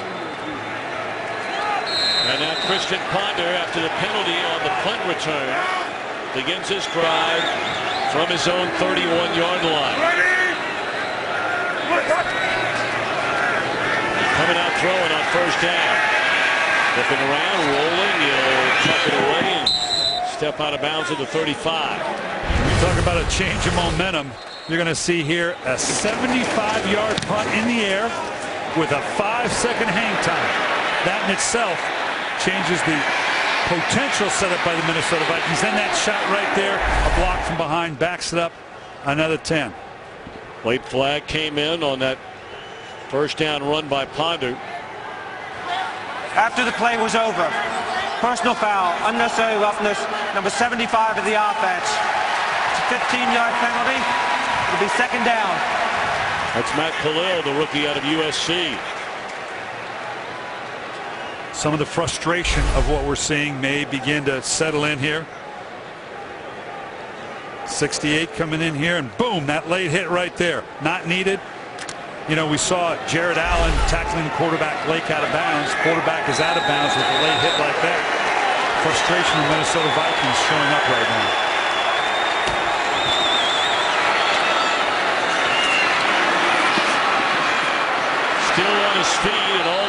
to the 40-yard line is Percy Harvin. First time they put it in his hands in quite some time. Well, watch him. He's just on the outside here. That quick screen again. He looks like he's shot out of a cannon here. Watch the acceleration. And then stop, let it all go by. Now get started again. Nice job here, Khalil, making up for the unnecessary roughness, getting down the field, trying to get a hat on a hat. It's a huge play for Minnesota. We got an entire quarter left, but if they go out here and they go to Harvin, that's the man you got to find. But they put a big hit on him, but it's a first down, and we check in once more with Patrick O'Neill. In New England, Tom, where the Pats have won 23 of the last 24 regular season home games, a block Arizona's Quentin Groves blocking Zoltan Mesko. That would lead to a 2-yard touchdown pass from Cobb to Roberts. And, well, right now it's 13-9 Arizona over the Patriots. Tom and Brian. While Patriots losing at home, the Giants are losing at home. Carolina up big on New Orleans. There are upsets in the making all over.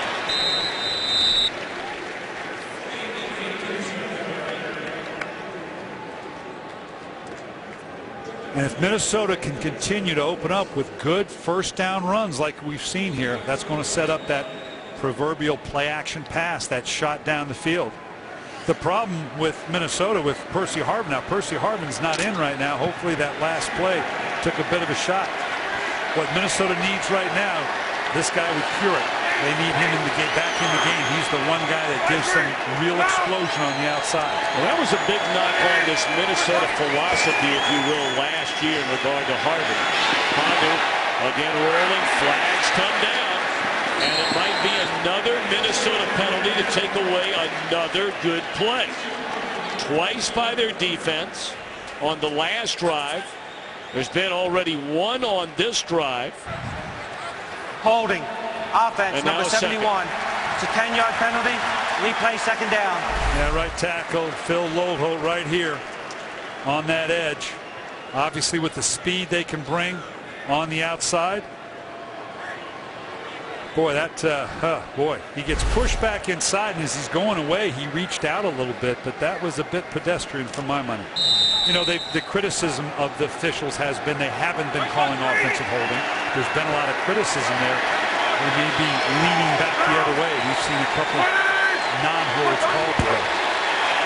Second down and a ton after they converted. And down goes Ponder. Hughes was there to wrap him up.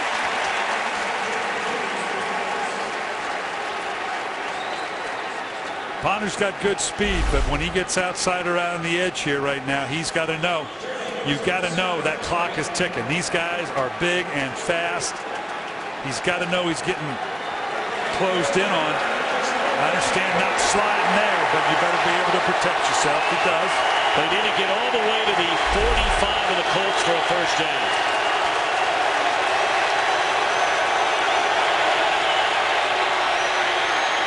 Screen to Gerhardt.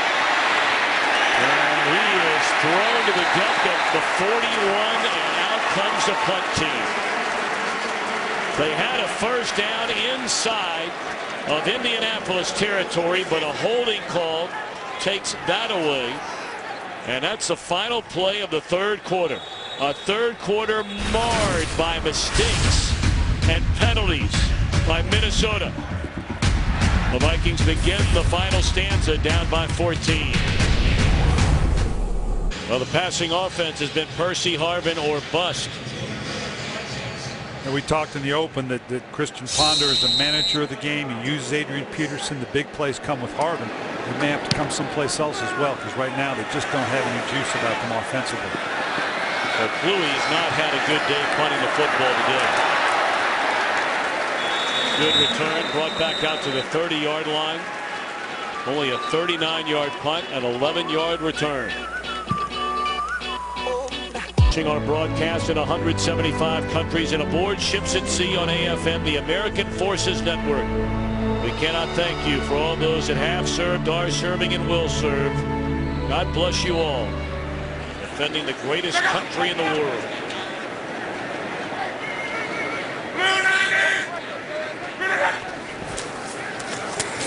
Reggie Wayne on the quick hit from Andrew Luck, and that'll pick up a couple of yards on first down. Fourth quarter underway in Indianapolis with a 20-6 lead.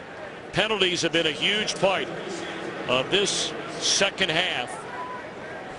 Not only 5 penalties for 65 yards, but when they have come. Absolutely. It kept the scoring drive alive for Indianapolis. 9 penalties in a game and still counting on the road. That's one of those statistics you look at after the game. It's awful hard to win with those kind of number of penalties.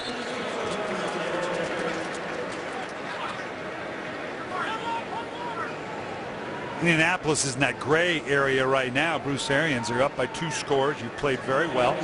You obviously want to continue to move the ball. They'd love to be able to pound the ball away here a little bit. And right now, obviously, with this young offense, they're still developing. The right side of the offensive line is still a little bit in flux due to the injury to Sautelli, the center.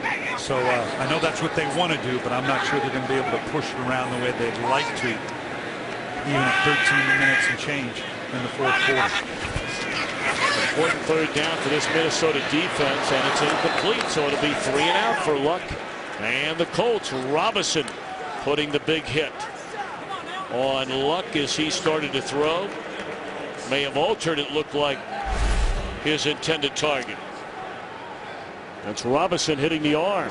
Yeah, just as he throws, you can see it come out cockeyed like that. That normally has interception written all over it when it pops up like that. Nothing you can do as a quarterback when your arm's hit from behind. So McAfee, their punter, had one of the biggest plays in this game. Well, that 65-yard punt a little while ago. And this one's picked up by Sherrills. And brings it across the 20 to the 21-yard line.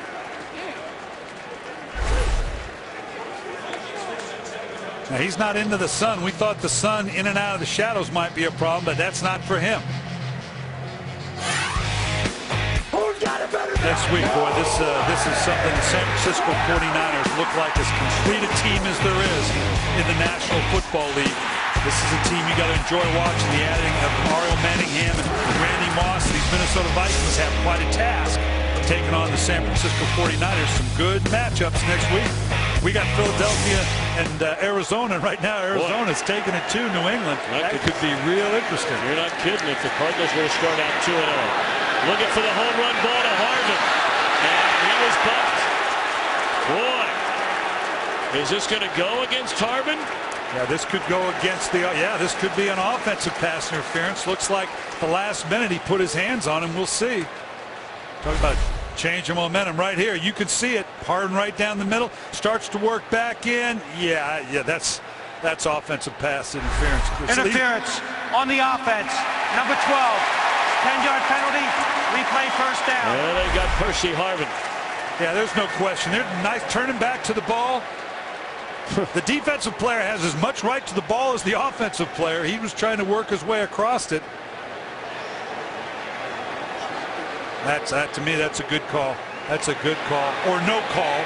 Maybe a no call, but you certainly can't call that defensive pass interference. So after that penalty, this drive now begins from their own 11. 6th penalty in the second half.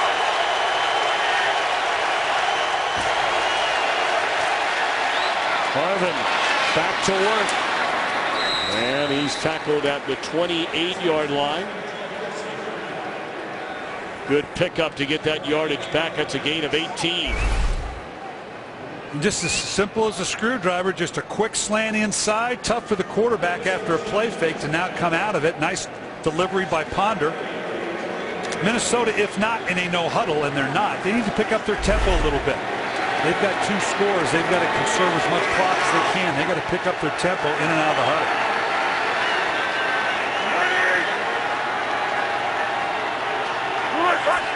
Second down and 3, and Ponder looking around, and throws it, and it's in and out of the hands of Cabell Connor. That should have been intercepted. And let's throw one across the country back to Kurt Menefee. For that first win, Tom and Brian. Thank you, Kurt. That would be Miami 1-1 if it can hang on. Raiders will go to 0-2. Batting away, good coverage by Gerard Powers. And so again, Minnesota cannot overcome a penalty on the drive. It's just a good defensive play by Powers. He's on his hip, comes across it, doesn't touch Aroma Shadu at all, gets his hand on the ball. Excellent execution by the corner.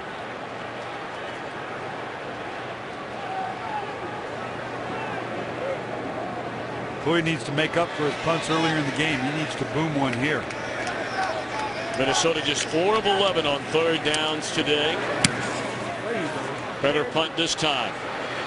Looking into the sunshine with the roof open today is Hilton. Fair catch of the 18. 54-yard punt. That Indy defense has stood tall today. Brent.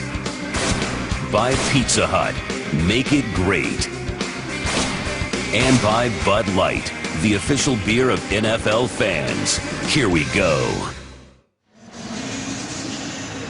Hey, look at Minnesota offensively. The last 5 possessions virtually non-existent. And it's at this point you can see you don't have the consistency. You got to start taking those shots down the field. We saw the last series they started to do a little bit more, but they've got to find something down the field because right now they're just slowly bleeding away. There's still a long way to go in this one. I mean, by no means is this one in the bank for Indianapolis. And that appears to be early movement by Fleener, the tight end, over on the left side.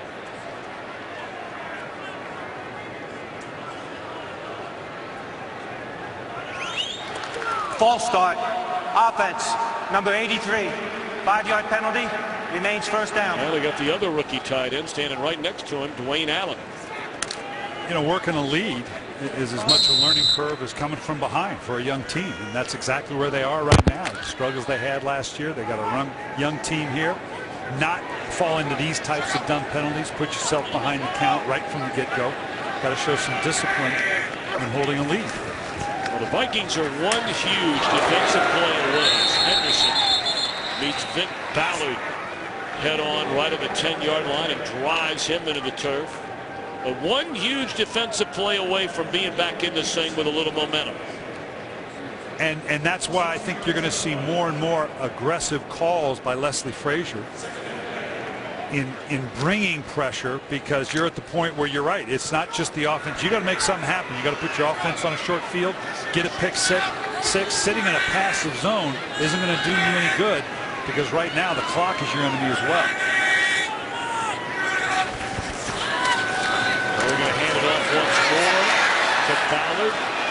And a little more running room. There is a flag down, and Jared Allen is already pointing on the Indianapolis side, and that's the way this penalty's going. It's going to back him up even more. I think Trey Essex got another hold here on Jared Allen.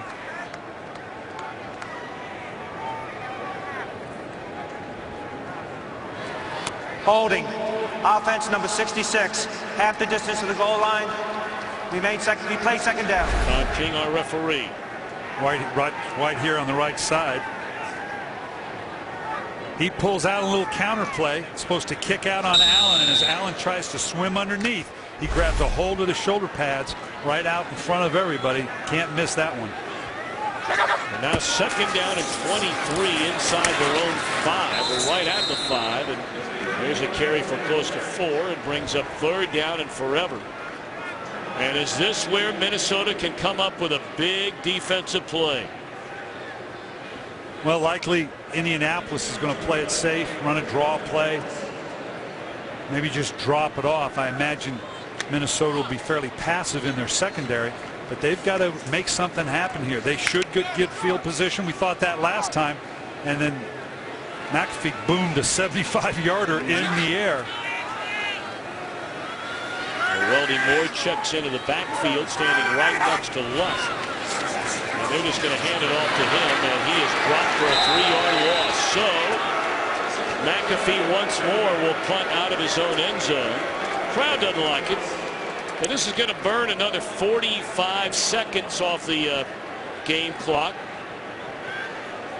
Yeah, on a 3rd and 15, 3rd and 16, there's not a lot on your chart to go to at that point. You don't want to put your quarterback in a position to force the ball in. What did we just say? Minnesota has to get a turnover to change the tide of what's going on. You didn't turn the ball over. Unambitious, certainly, but probably pretty smart.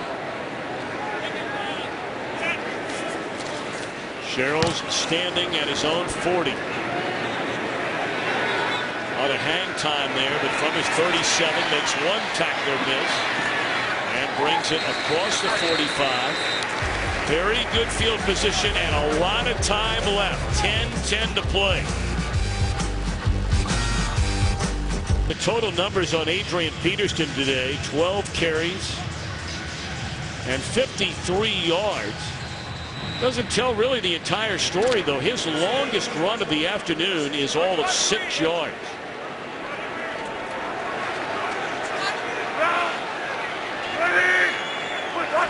Drive beginning with over 10 minutes to play. Down a couple of touchdowns, and Ponder fires. Rudolph hangs on this time, and that's a first down.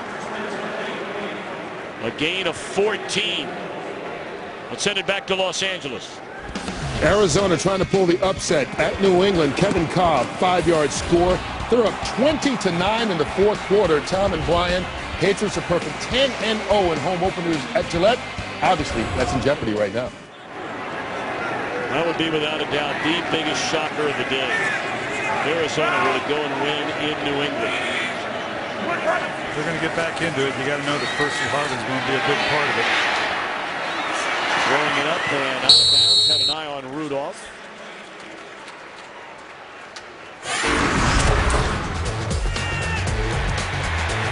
Impressive job by the Indianapolis Colts defense. Keep in mind they're without Dwight Freeney. They've not really given up anything down the field. They've put good pressure on Ponder and really haven't been able to crank up the running game. What'd they tell us? Job number one, don't get Adrian Peterson cranked up. They never were able so far today.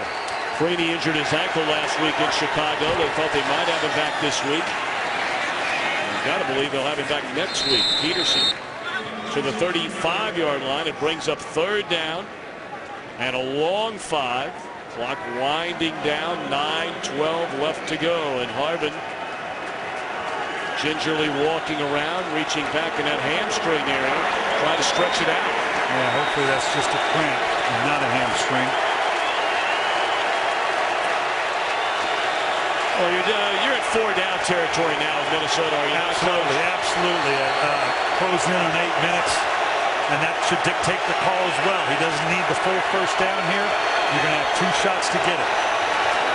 Blitz coming. Ponder looks for Harvin, and he makes a reception, tiptoes out of bounds. A first down to stop the clock at the 22-yard line.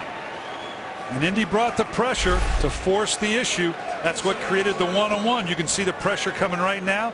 That's what created the one-on-one matchup for King on the outside.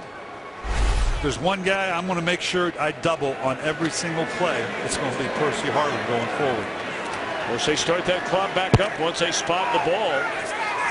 So down to 8:20. We're burning a lot of time here, huddling up.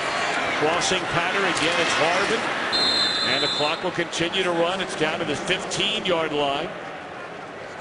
I'm really surprised that Minnesota is not getting up on the line of scrimmage a little quicker here, Coach. Down 2 touchdowns. Well, this is what they do. They're not a no-huddle team, but at the very least, as I said earlier, they got to increase their tempo a little bit. Okay, if you're going to huddle, you can get a score here. Hope your defense can hold up, and they played decently the last few drives. You're still a 1 score away from bringing this thing even, but they do need to pick up their tempo. Peterson took a shot from Antoine Bethea at the end of that carry.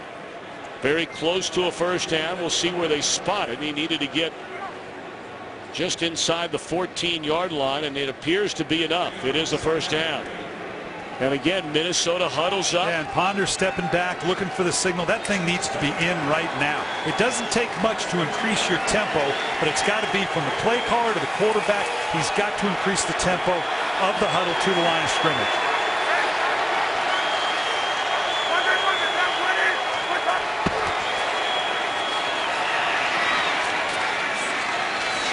And they hand the ball off. 7 minutes left to go, and again they walk back to the huddle. Harvin, 112 yards of offense today for Minnesota. Well, I know it's belaboring the point. Yeah. I mean, Minnesota's in no hurry to get into a huddle. Yeah, there's got to be a sense of urgency here, down by 2. Percy Harvin's the X factor. We need a Y and Z factor to show up here.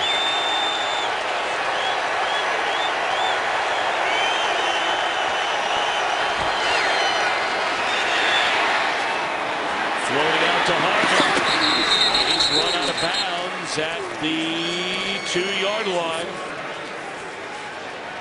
Oh, they spotted it to 6, I beg your pardon. Stepped out of bounds a little sooner than we thought. Official all over it on the far sideline. Yeah, and just because the ball's out of bounds, the clock gets cranked back up until we get inside at 2 minutes. So that urgency we talked about has to be maintained even when the ball's out of bounds. It's a 3rd down play.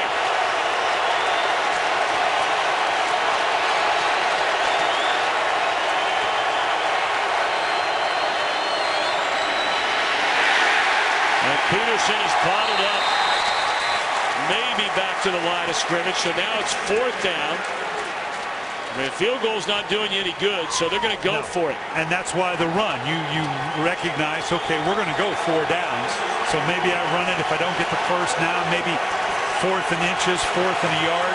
So that was an example of the fact that they knew it was going to be 4 down, but it's all riding on right here. The tempo that they've maintained right now.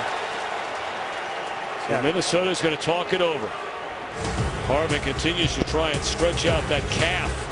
It's a huge play. Biggest play of the game for Minnesota when we come back. Buy the new 2013 Ford F-150 with EcoBoost. Well, it's not an absolute certainty, but if they're unable to get the first down here, Minnesota's in a world of hurt. That's a tough hill to climb, and you've got to convert on a 3rd and medium here without your best player on the field, Percy Harvin. Well, he looks like he wants to come back in, but he won't.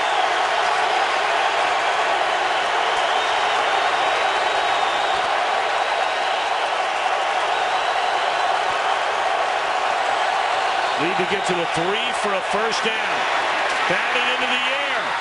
Jump ball, and did Rudolph get it?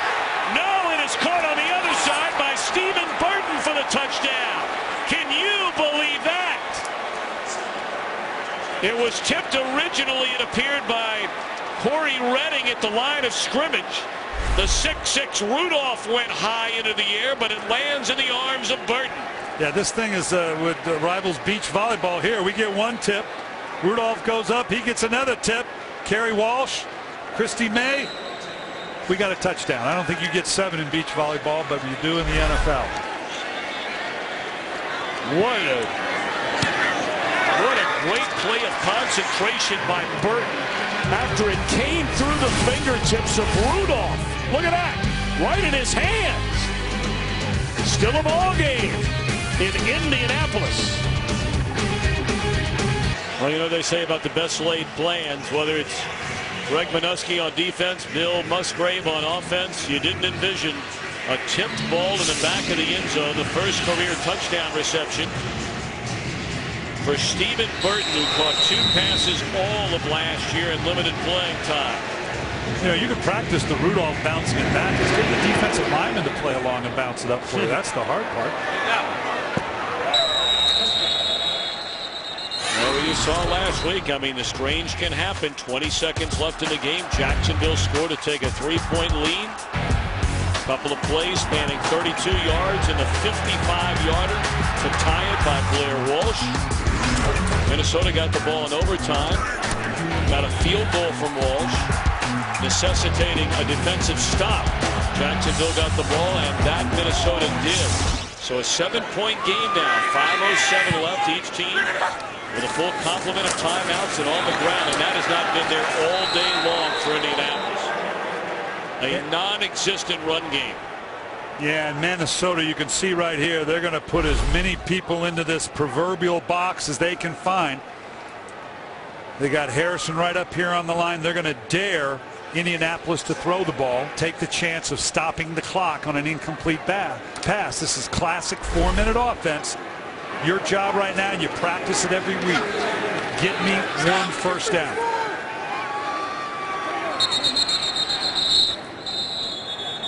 Colts are going to spend a timeout. Timeout. They're first. Indianapolis. That's their first timeout of the half.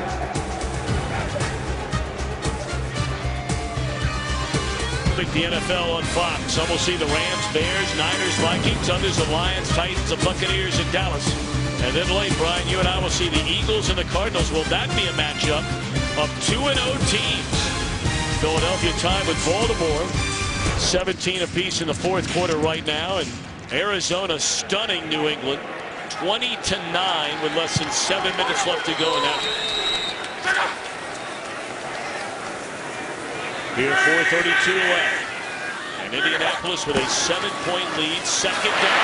Luck being chased. Got it away. In time to Reggie Wayne, and he's up to the 25-yard line. I mean, he had Allen breathing down his neck.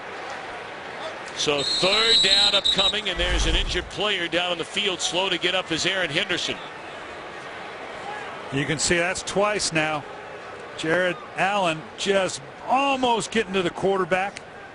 Athleticism of Luck pulling away from it. He's very much aware of it. Get the ball out of your hands. This creates an interesting third down call for Bruce Arians. He's talking to Andrew Luck right now. Boy, let's go back to your playing calling days. I don't mean to interrupt you, but think about this, Coach Billick. What would you call right now? Quickly to Los Angeles. All right, thanks a lot. The New Orleans Saints has been this kind of day, maybe this kind of year. Drew Brees on 4th and 4 just loses the football, and after that the play is pretty much over. They turn it over on downs, and right now they trail Carolina 35-20. Less than 4 minutes left in regulation. Tom and Brian. All right, Coach Billick, what are you doing here on 3rd down and 5? I think we saw it earlier. I think you get him outside the pocket. I don't know if you want Andrew Luck throwing from the pocket here. Maybe a play fake, get to the outside, let him see clearly what he wants to throw. If not, maybe turn the edge and run, buy a little more clock down. Wayne in motion, being stalked by Winfield. Here comes a step and a throw. And a catch up for a first down to the 31-yard line. Donnie Avery has come up big today. That's his 7th catch of the afternoon. Boy, this is a bullet in the tightest of holes right here. Andrew Luck knows where he wants to go. Zings that thing in here. He had no idea where Avery was. He knew where he had to put the ball. Beautiful throw by Luck. Nice job by Avery going to the ball. That's great coverage by Cook. I mean, he's right there. So now under 3:30 to go. Minnesota has 3 timeouts remaining.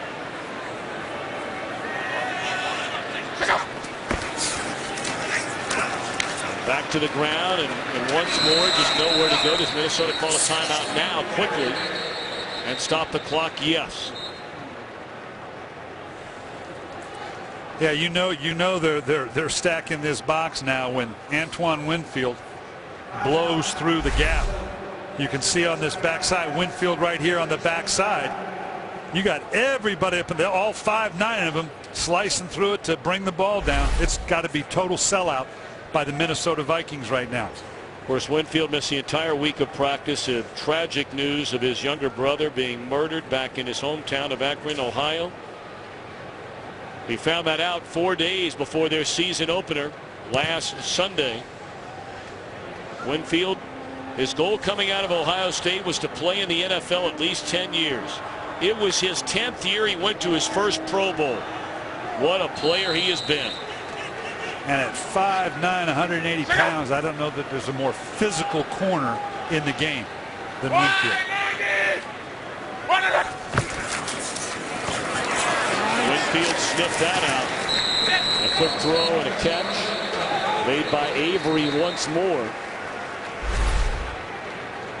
Watch the transition of Winfield at the top right. He sees right now. He's been at this so long, he knew exactly what was coming, closing on it. I mean, right at the point of contact. This is just a tremendous player. Leslie Frazier talked about the whole temperament he sets with that defense in the back end. Consummate professional. Yeah, almost 1,100 tackles in his career. Originally came out a #1 draft pick out of Ohio State with Buffalo, and then signed as a free agent in 2004. Has been in Minnesota ever since. So here we go again after a timeout.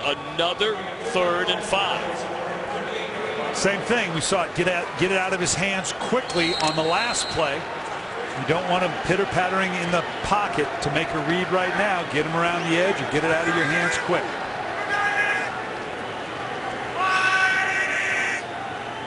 Barring a total collapse, this is the biggest defensive play of the game, and Luck is under pressure. Oh, he takes a huge loss all the way back to the 15, and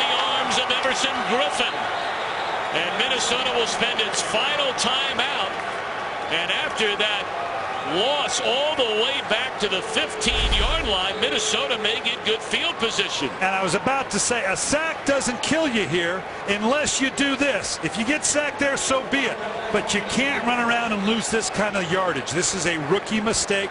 Step back up into the pocket. If you get sacked, so be it. Now all you've lost is 4, 5, 6 yards, but you can't scramble around like this and knock off the yardage that you did. That is a 22-yard loss. And only the second time Minnesota has been able to sack Andrew Luck in the game today, and Griffin flexing his muscles in celebration. McAfee needs to angle this punt a little bit to eliminate any possibility of return. See if you can get it towards the sideline. Pin the return, because unless he pulls off another one of those 75-yarders, they're going to have a chance to return this pretty good. You want as minimal return as you can. McAfee has been a huge weapon in this game today in a couple of tough spots. Twice out of his own end zone. Now punts inside of his own 5. And this one not as good. Returnable for Sherrills from the 41. Crossing midfield. And Sherrills is tackled at the 45-yard line. Great field position. 2:50 to go. No timeouts remain for Christian Ponder and the Minnesota offense. Their last drive found Harvin a couple of times. He was unable to get on the field. On 4th down, the tip ball through the fingertips of Rudolph into the arms of Stephen Burton for a touchdown to bring him within 7, and that's where we are with 2:50 to go. Minnesota with no timeouts, so they're going to have to do this with 2 minutes and 50 seconds. Can use the 2-minute warning as a stoppage, but they're going to have to do this one on their own. Harvin for no gain.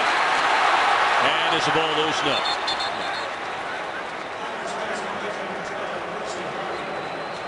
Tell you what, Jarrell Freeman, we talked about he played in the Canadian Football League for 3 years. His NFL debut, he had 13 tackles. As Harvin again is being monitored. It looks like again it's his right leg. We thought it was a calf earlier.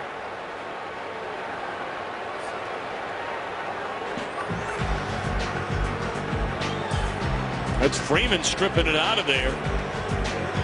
Yeah, the knee was down, so we're safe there. Yeah, this has all the earmarks of a cramp, which is a good thing long term. Not helping him right now.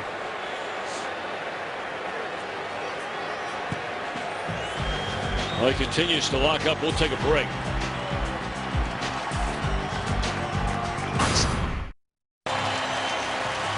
Minnesota may have gotten away with something here. Watch the ball. It has started out. The knee is down, but the ball was clearly moving at that point. Minnesota out of timeouts. 2:25. Ball at the 48. And it's Michael Jenkins who dives forward to the 39-yard line. It's 2 yards shy of a first down. It's 3rd down.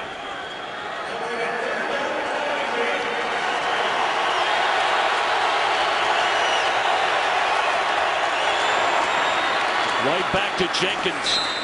And this time it's a first down, and we will reach the 2-minute warning. Officially 1:59 left. Minnesota out of timeouts. Down 7 with a ball at the 31-yard line. Is it another miracle finish for the Vikings? Today's game is sponsored by DirecTV. Now NFL Sunday Ticket is included at no extra charge when you switch. Well, Percy Harvin still standing on the Minnesota sideline. Been bothered, it appears, with cramping here in his 4th quarter. 1:59 to go. Minnesota down a score. And a screen is set up for Peterson. And that didn't fool anybody. Clock continues to run. Vikings are out of timeouts. And Harvin still stands on the sideline.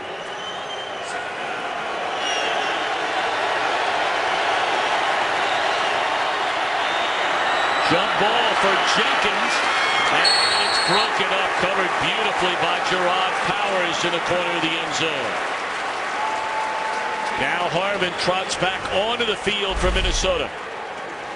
Nice job. Obviously at a height disadvantage. Jenkins is up, got his hands on it.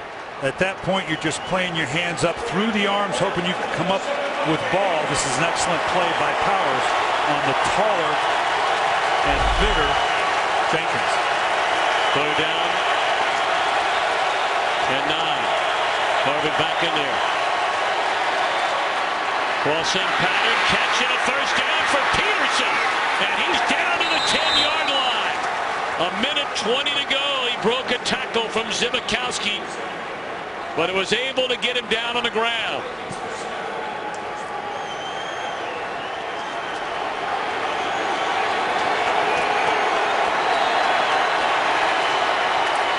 They pitch it to Peterson, and man, you can't play it any better than Moses Foku did right there.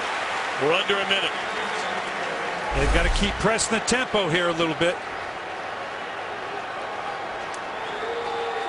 Nice job pulling the trigger. Second down and goal.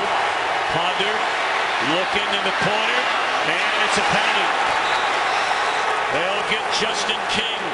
He was flagged 3 times last week against Chicago for pass interference. Yeah, he gets caught right here. You're going to see him. He gets caught on the outside trying to transition back inside and just gets his hands on him in the end zone. That's going to get called. Holding. Number 21 to the defense. It's a 5-yard penalty. Automatic first down.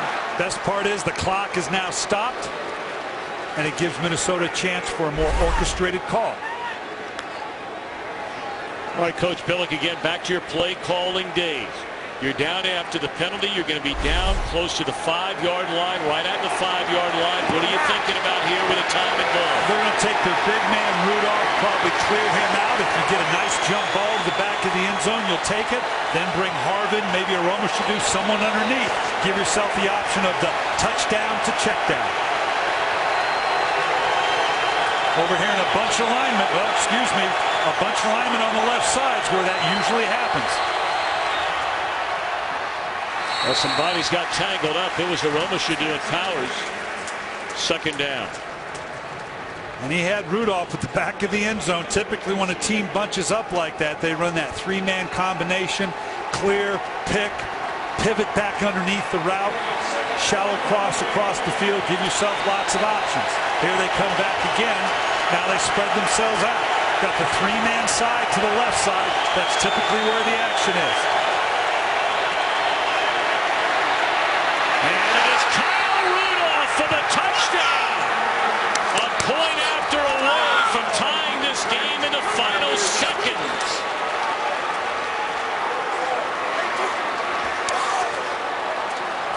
Who would have thunk it, the way the momentum was not going for Minnesota in this game? With 9 minutes, 8 minutes left to play in the fourth quarter. They have scored twice. Well, if nothing else, Christian Ponder stays cool to the end. Pulled it out against Jacksonville with a couple big throws. Obviously, this has got to be good. And it is good. 20-20. Ponder. A pair of touchdowns here in the final 7 minutes of the fourth quarter.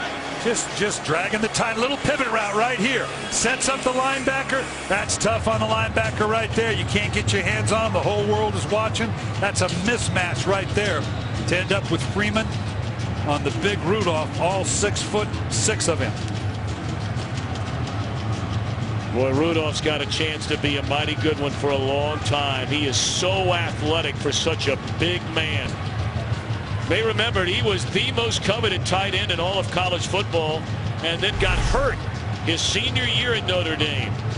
Well, they still drafted him early in the second round in Minnesota.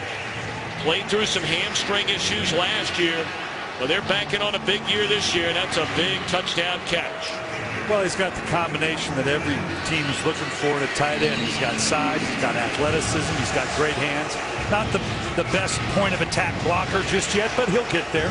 He'll learn to use his hands and use that leverage that the really good ones do.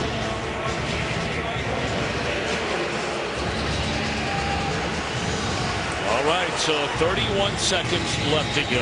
Indianapolis has a couple of timeouts, and you saw Andrew Luck urging his teammates to say, you can read his lips, we have enough time to win this thing. And they'll get it in the 20.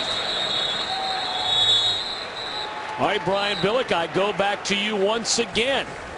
As you look at the numbers in the fourth quarter, only 1 yard for Indianapolis. You've been so conservative, have the Colts, here in the fourth quarter with a 2-touchdown lead, what was. Are you going to put it on Andrew Luck's back with 31 seconds left to get you in field goal range? Yeah, you do. You got 2 timeouts. This is your first overall pick. This is your franchise quarterback. You've got the weapons to do it with. You've got to be smart about it, but with 2 timeouts, you've got a chance. Remember, we're only talking about field goal position here. Luck rolling, throws up to the 40-yard line. And they'll call a timeout. They'll have 1 left. It's a gain of 20. You're talking a minimum of 25 to 30 yards now. You've used one of your timeouts. You'd like to hold that last timeout in your back pocket to get your field goal team in if you need it. And again, if you believed in Vinatieri, and you saw there a moment ago, I mean, it has been a long time since he's hit from 57 yards. We showed you earlier he was hitting from 59 yards, but that was in pregame kicks. You would have to get to the 40-yard line of Minnesota to set up a potential 57-yard field goal try. Of course, we saw David Akers kick a 63-yarder, so let's don't discount old men now. No, okay? no. I wouldn't do it. Never do it. Experience in there.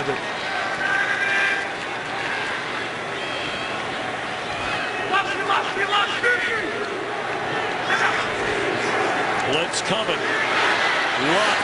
Finds Reggie Wayne. And that's the mark we just set. As the Colts will spend a timeout, stopping the clock with 18 seconds.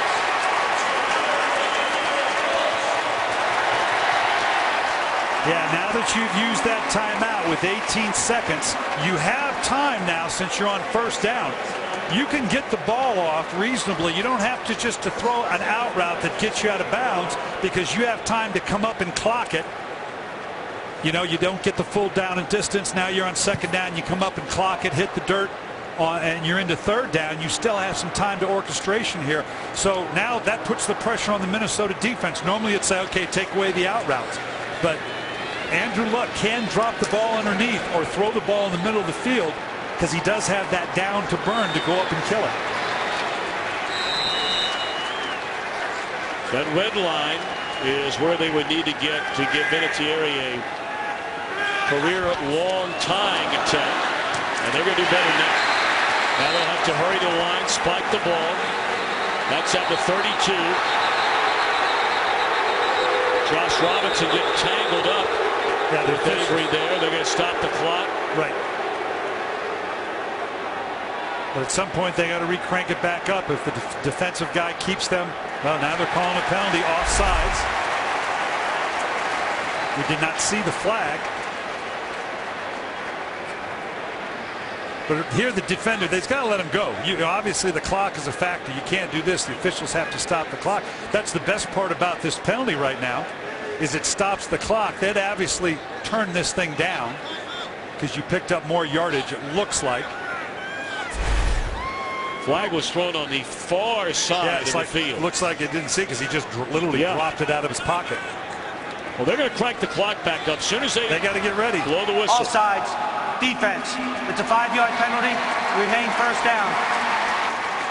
So they took the penalty. The difference was negligible. Yep. But you got to be ready to crank this thing up because it's you.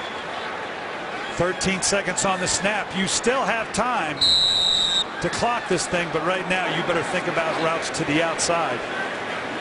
They don't have to crank the clock back up now because the penalty was on the defense. So Luck is probably going to take a knee and spike it. There you have it. So out will come. Well, I'm not quite sure the need to do that.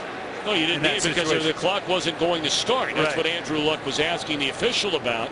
And the official's telling him the penalty was on the defense. Well, here comes the field goal team either way. That was kind of a missed exchange there. missed opportunity for Indianapolis maybe to get a few more yards.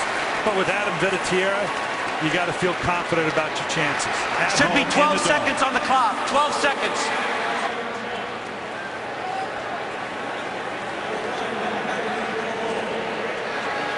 So here he comes. This will be from 53 yards. 12 of 25 in his career from 50 and beyond. Good snap. Good hold. Does he have enough? Yes!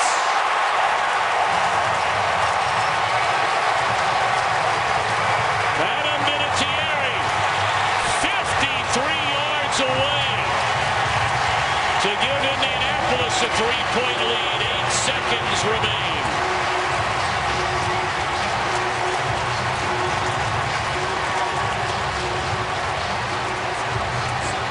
Colts fans feeling today what Vikings fans felt a week ago.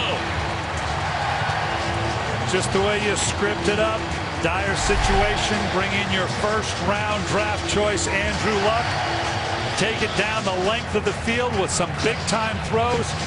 Chuck Pagano realizes this could be a defining moment, all but in the young career of this very young football team. This validates everything he's been talking about since he took the job in January. Now, bear in mind now, this baby is not over. 8 seconds left. I would imagine they are going to do everything they can to keep this kick from landing in the arms of number 12, who is unquestionably the most dangerous kickoff return man today in the NFL. I mean, Hester's been a good one for a long time. But if you had to pick one guy, I'm taking Harvard. Yeah, this thing, well, I don't know. Devin Hester's pretty good. This thing's going to be squibbed. It's a moot point because they're going to squib this thing, hoping one of these big linemen on the front line end up with it. Or not. Boy, he's confident about picking that. Good for him. No timeouts for Minnesota.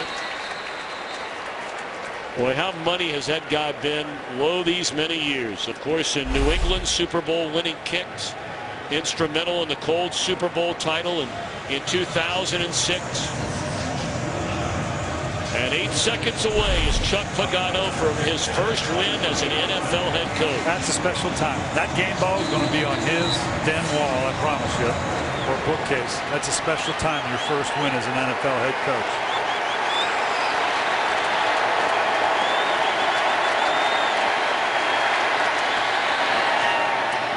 Catch made by Jenkins, and that's at the 35-yard line.